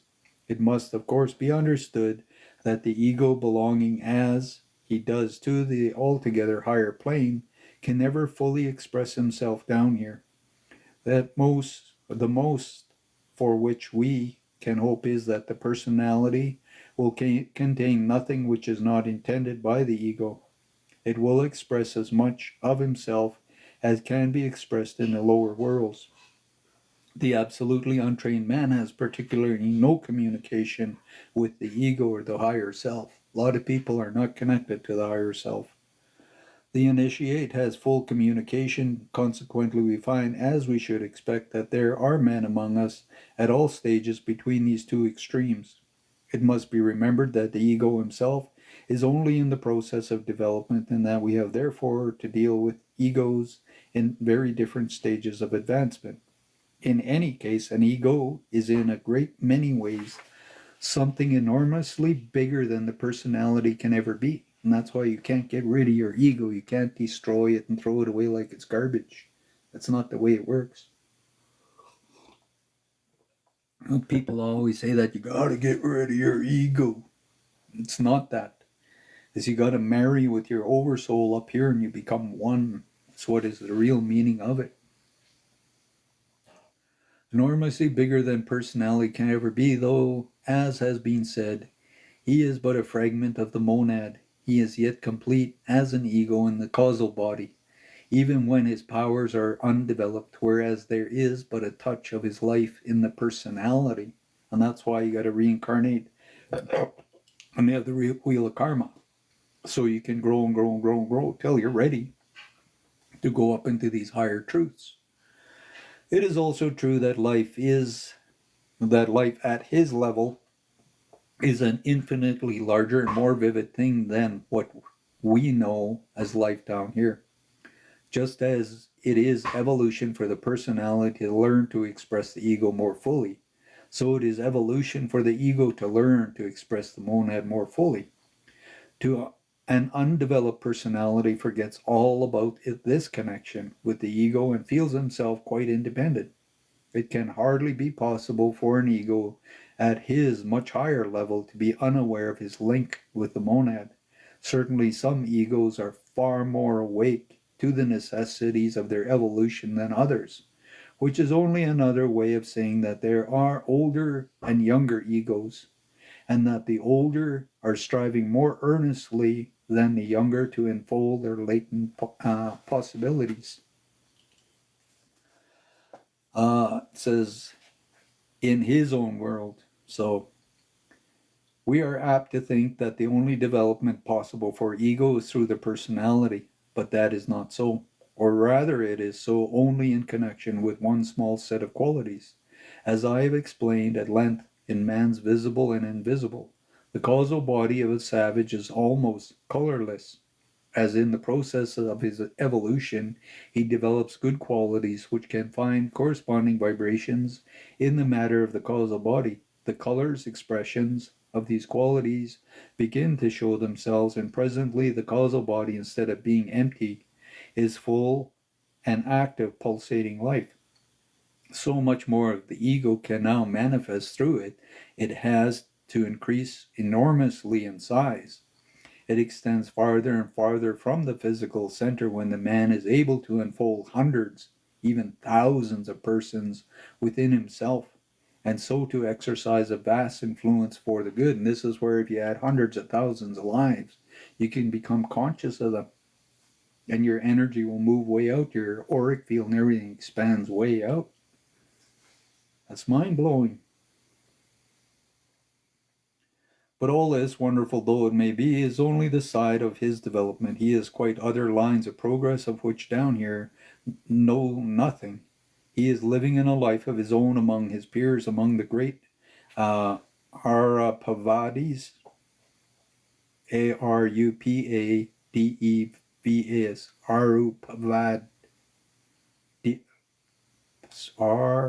Arupadivas, sorry. Among all kinds of splendid angels in the world far beyond our ken, the young ego probably is but a little awake as yet to all the glorious life, just as a baby in the arms knows little of the interests of the world surrounding him. But as his consciousness gradually unfolds, he awakens to all his magnificence. He becomes fascinated by the vividness and the beauty. And you notice when babies first are born, they hardly move their eyes. But as they get a little bit older and older with their ears, they start hearing things and they'll move their head. They start going, ooh. And then they start looking and they start recognizing people and things, and they stare at things because they see things in color. At the same time, he himself is a glorious object and gives us, for the first time, some idea of what God means man to be. Among such beings, thoughts no longer take form and float about as they do on the lower levels, but pass like lightning flashes from one to another. Here we have known newly acquired vehicles gradually coming under control and learning by degrees, more or less feebly, to express the soul within. But we are face to face with one body older than the hills, an actual expression of divine glory which ever rests behind it, that shines through it more and more in the gradual unfolding of its power. And that's this higher self. You've been in many worlds and galaxies since the beginning of creation. Here we deal no longer with outward forms, but we see things in themselves and the reality which lies behind the imperfection expression. Here causes and effects are one, clearly visible in their unity, like two sides of the same coin. Here we have left the concrete for the abstract. We have no longer the multiplicity of forms, but the idea which lies behind all of those forms. Here the essence of everything is available. We no longer study details. We no longer talk around a subject or endeavor to explain. We take up the essence or the idea of the subject and we move it as a whole, as one moves a piece when playing chess. What down here would be a system of philosophy needing many volumes to explain it. Is there a single definite object? A thought which can be thrown down as one throws a card upon the table, an opera or an oratorio, which here would accompany a full orchestra. For many hours in the rendering is there a single mighty chord, and the methods of the whole school of painting are condensed into the magnificent idea. The ideas such as these are intellectual counterpart or counters, which are used by the ego in their converse one with another. And that's why I say you have your puzzle. You have to figure out what piece fits where. And you got to move it around. Once you see that, you pull it apart and then you re-put it together differently. And we all have our puzzles. We all came here to figure out and do things. And you have to want to not deceive people. It is not easy to explain in physical world the difference which exists between egos, since all of them are in many ways much greater than anything to which we are accustomed down here. Analogies are notoriously misleading if pressed too far or taken too literally, but I may perhaps convey some faint reflections of the impressions produced upon me by intercourse with them. If I say that an advanced ego reminds me of a dignified, stately, and most courteous ambassador, full of wisdom and kindliness, while a less developed man has more of a type of the bluff, hearty country squire. An ego who is already on the path and is nearing adeptship has much in common with the great angels and radiates spiritual influences and progenitus powers. And that's when you guys look at me like when Miranda looked at me, she saw me like the sun. Other people, when they look at me, they see my purple energy. Other people, sometimes they see me as blue energy. And they see me in different kinds of energies. Sometimes people are, like I say, on this and they're staring at me and they see my shape shift and take different, see different images. And like I say, the universe is doing this. I'm not doing anything. I'm just reading. I'm just asking God to bless everybody. And you're being brought to this TikTok for a reason. There's a reason the universe had you connect with this. There's a reason why God connects people to me and Cindy. But people got to grow up. And if you grow up, you want to stop being, if you want to grow up, and I'll read back here, it says, analogies are notoriously misleading if pressed too far or taken too literally, but I may perhaps convey some faint reflection of the impression produced upon me by intercourse with them. If I say that an advanced ego reminds me of a dignified, stately, and most courteous ambassador, full of wisdom and kindness. Stately and most courteous ambassador, full of wisdom and kindness, while a less developed soul, man, has more of type of the bluff, hearty country squire. An ego is already on the path and is nearing adeptship, has much in common with the great angels, and radiates spiritual influences of progenitus powers. So when things are coming through, all you guys are receiving things. Many spirits and beings doing stuff. I don't know who you are. I don't know where you live. I don't know what you think. I don't know what you've done in your past. I don't know what you're going to do in your future. But I'm trying to help you all. I'm not trying to confuse you. I'm not trying to do anything. I'm trying to give you something. And if you want it, show up. If you don't want it, go somewhere else. His interest in the personality. Can we wonder then that the ego throws himself energetically into the whirl of intense activity of his own plane? And it seems to him immensely more interesting and important than the faint, far distant struggles of a cramped, half-formed personality, veiled in dense obscurity of a lower world. And that's where you can't save nobody. Somebody wants to be a drunk, alcoholic, whatever. They're going to do it whether you like it or not. When they're ready, they will change, heal, and do something different. In the physical life of the ordinary man of the world, there is little of interest to the ego. And the ego is patient. It waits. It's billions of years old. It's not stupid. You can't command it like a Harry Potter wand. In the physical life, the ordinary man of the world, there is little of interest to the ego. It is only now and then that something of real importance occurs that may for the moment attract his attention. Like people get in an accident and all of a sudden they go, oh my God, please God help me. And then poof, something goes on and changes. And then people don't pray after that. But they call on their God whenever anything gets bad. But soon as everything's good, what they do? Oh, let's go buy a case of wine. Let's all sit around. You forget your God. And that's your oversoul. And that little spark in here wants to get married to that.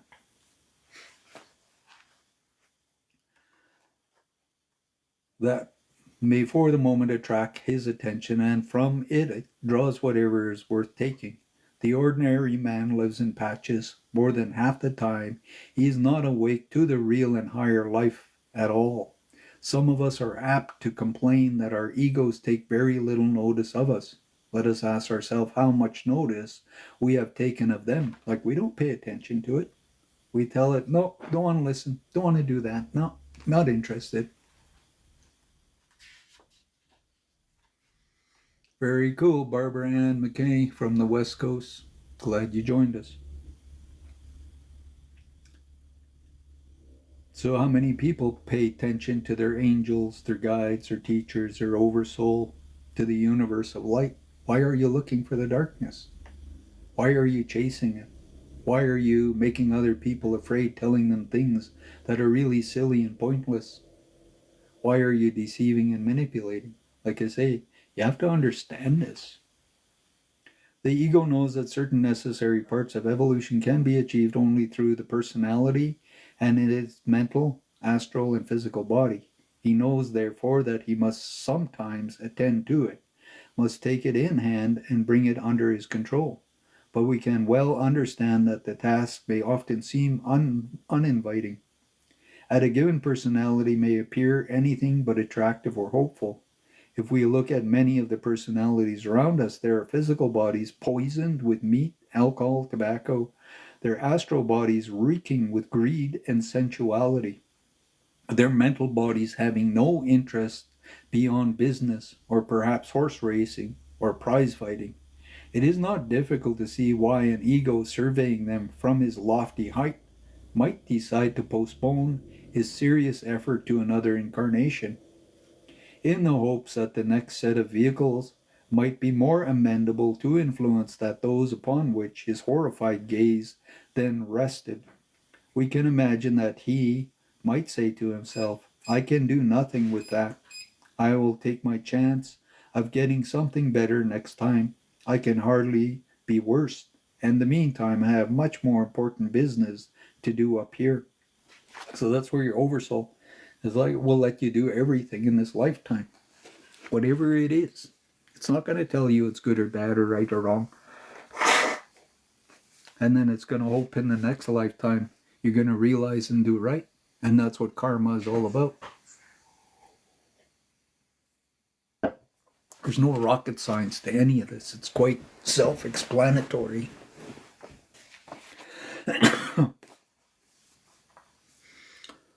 Okay.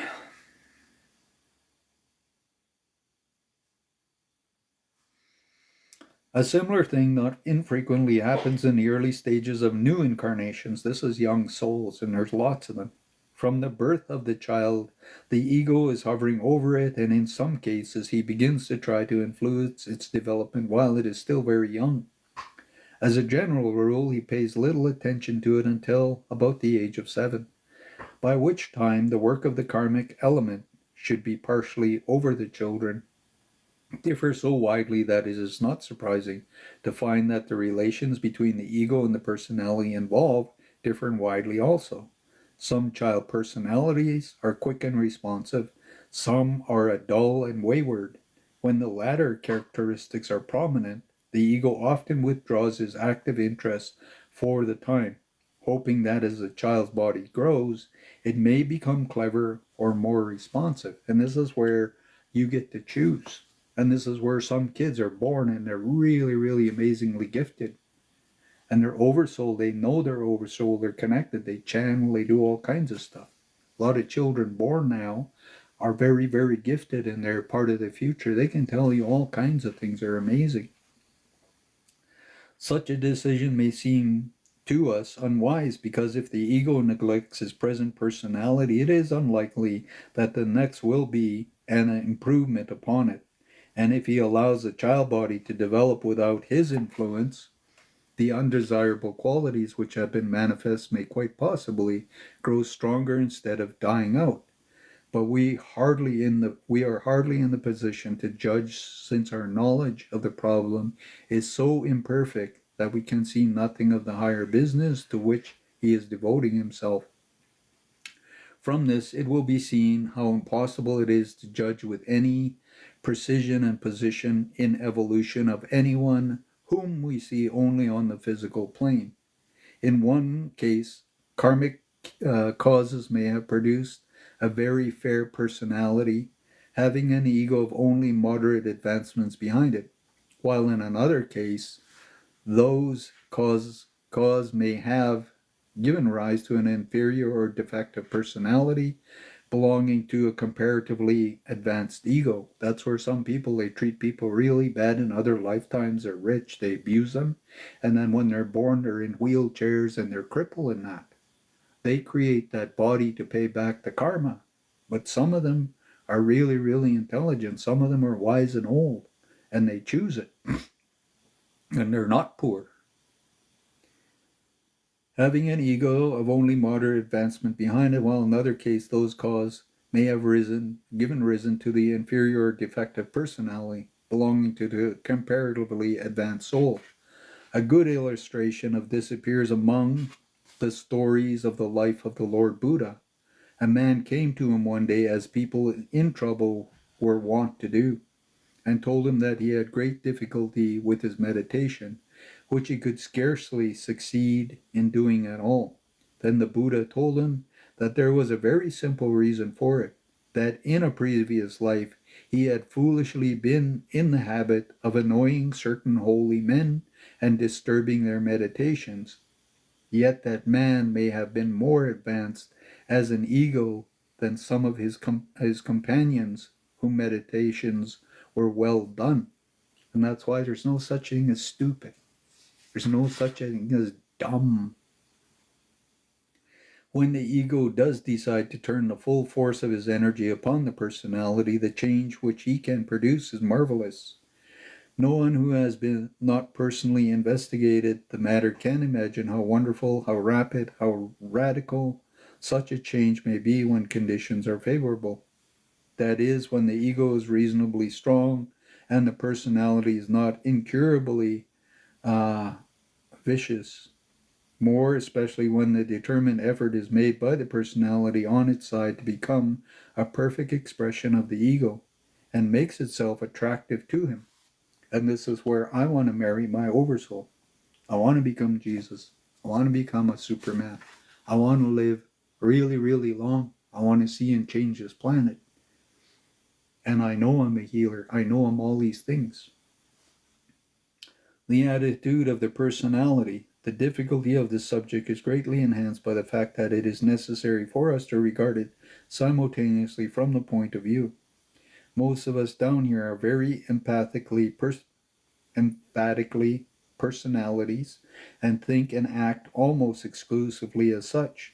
Yet we know all the time that in reality we are egos, and those of us who by many years of meditation have rendered ourselves more sensitive to the finer influences are often conscious of the interventions of the higher self.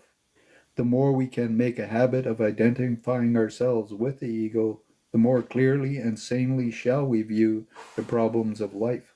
But insofar as we feel ourselves to be still personalities looking up at our higher selves, it is obviously our duty, our interest to open ourselves to them, to reach up towards it, and persistently to set up within ourselves such vibrations as will be of use to them.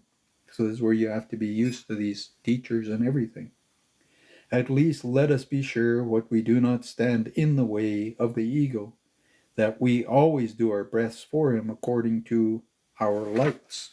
And we all give off light, different colors, different things.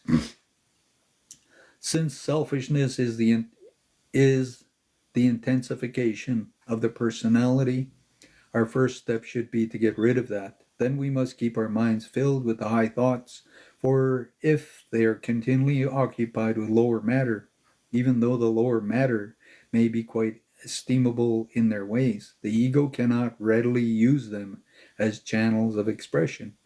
When he makes a tentative effort, when he puts down his exploratory finger, lets us receive him with enthusiasm and hasten to obey his behest. That's where the universe will ask you something.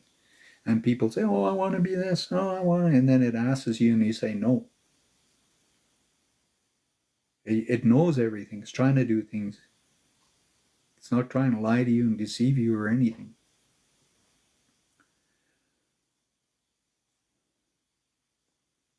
Hasten to obey his behests, and may take possession of the mind more and more and more, and come into the inheritance as far as these lower planes are concerned. Thus we shall bring ourselves ever near to the goal that we wish to reach, and thus we set our feet upon the path which leads directly to the first initiation, in which the lower and higher become one, or rather the greater has absorbed the lesser, so that there should be nothing in the personality which is not a representative of the ego. The lower is now merely an expression of the higher. And that's why you say, whatever is above is below, whatever is below is above.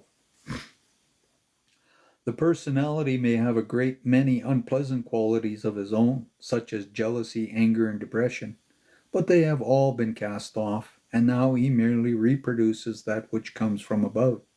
The ego, having brought the lower self into harmony with himself, is now reaching upwards into the Bodhic plane, the plane of unity. It is only in this way that man can begin to cast off the delusion of self, which stands in the way of his further progress. That is why the Bodhic experience is necessary at the first initiation. If it has not been had before, in many cases it has come earlier because of higher emotions, showing themselves in the astral body, having reflected themselves in the Bodhic vehicle and aroused it, and consequently there is some awakenings before the initiation. So I'm going to be ending here soon. So it's not much more.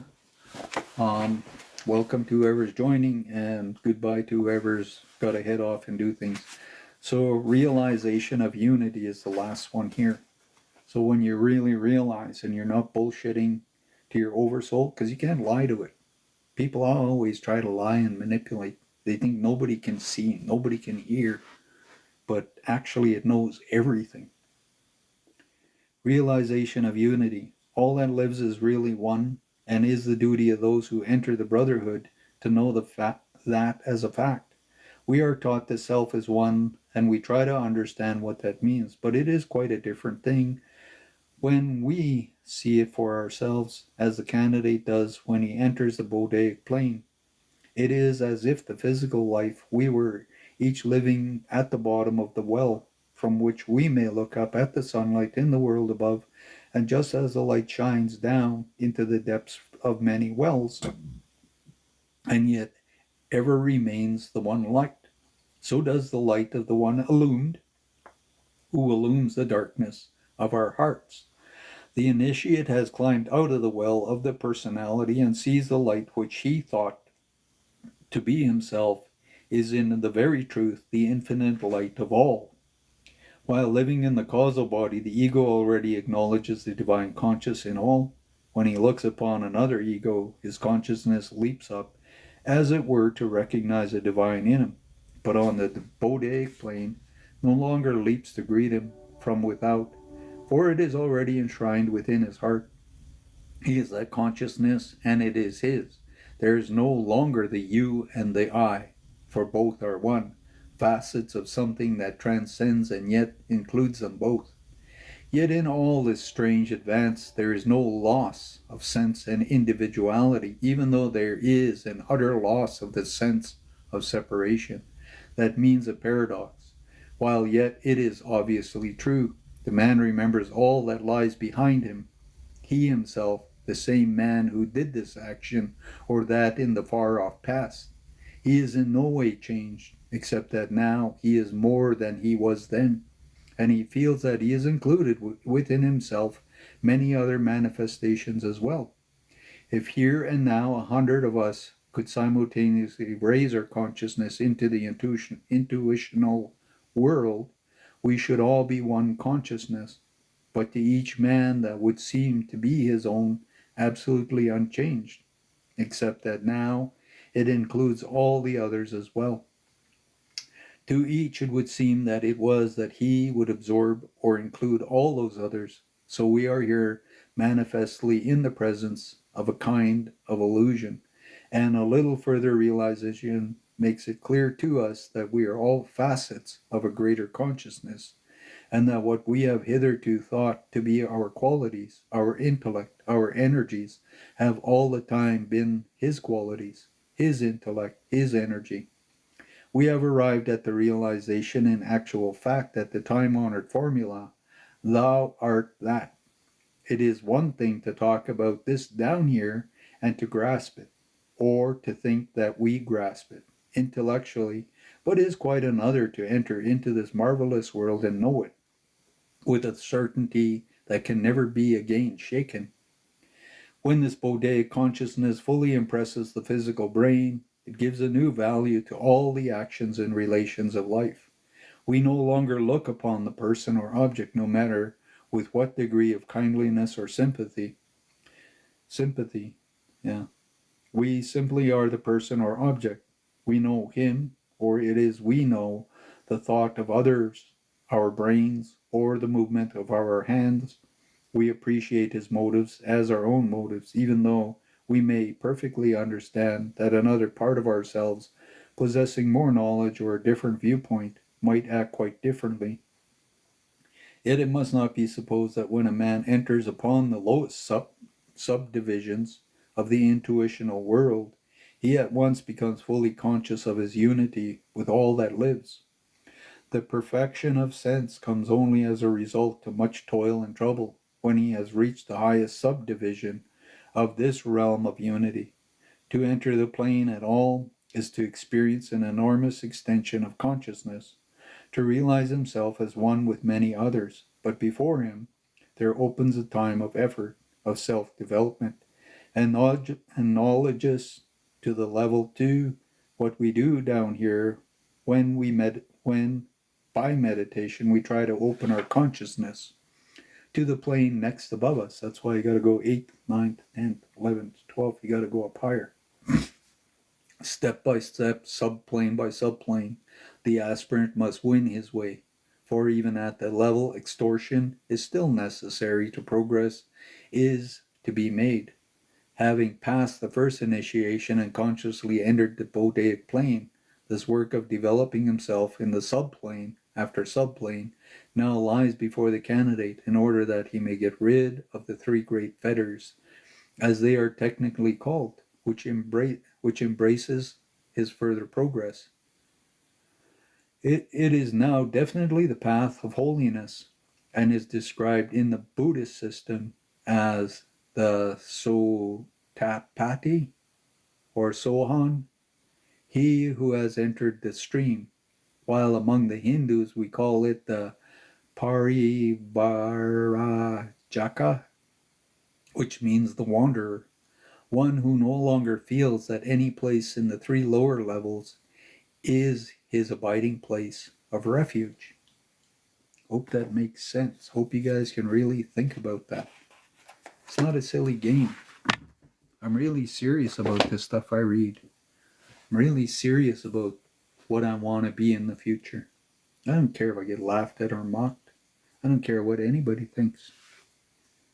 I've experienced things with the universe that I can never explain, and they're more amazing and wonderful than all the foolishness. Manipulating women, manipulating things, smoking drugs, doing this, doing that, conning people, always worried about money and doing stuff. It's like, it's pointless. We have to earn a living. I have to pay my bills. I'm very truthful about that. And my focus is always trying to find a way to help this planet. Always trying to find books and knowledge. Always trying to support people, even if they don't support me. People show up in my life and they only show up for one reason, to see if they can try and destroy me, or prove I'm evil, or if I'm a liar, or if I'm a manipulator, whatever it is. And they don't want nobody to judge them for who they are, what they did in the past. And like I say, in other lifetimes, we were nasty, we were atrocious. We did lots of terrible things in other lifetimes.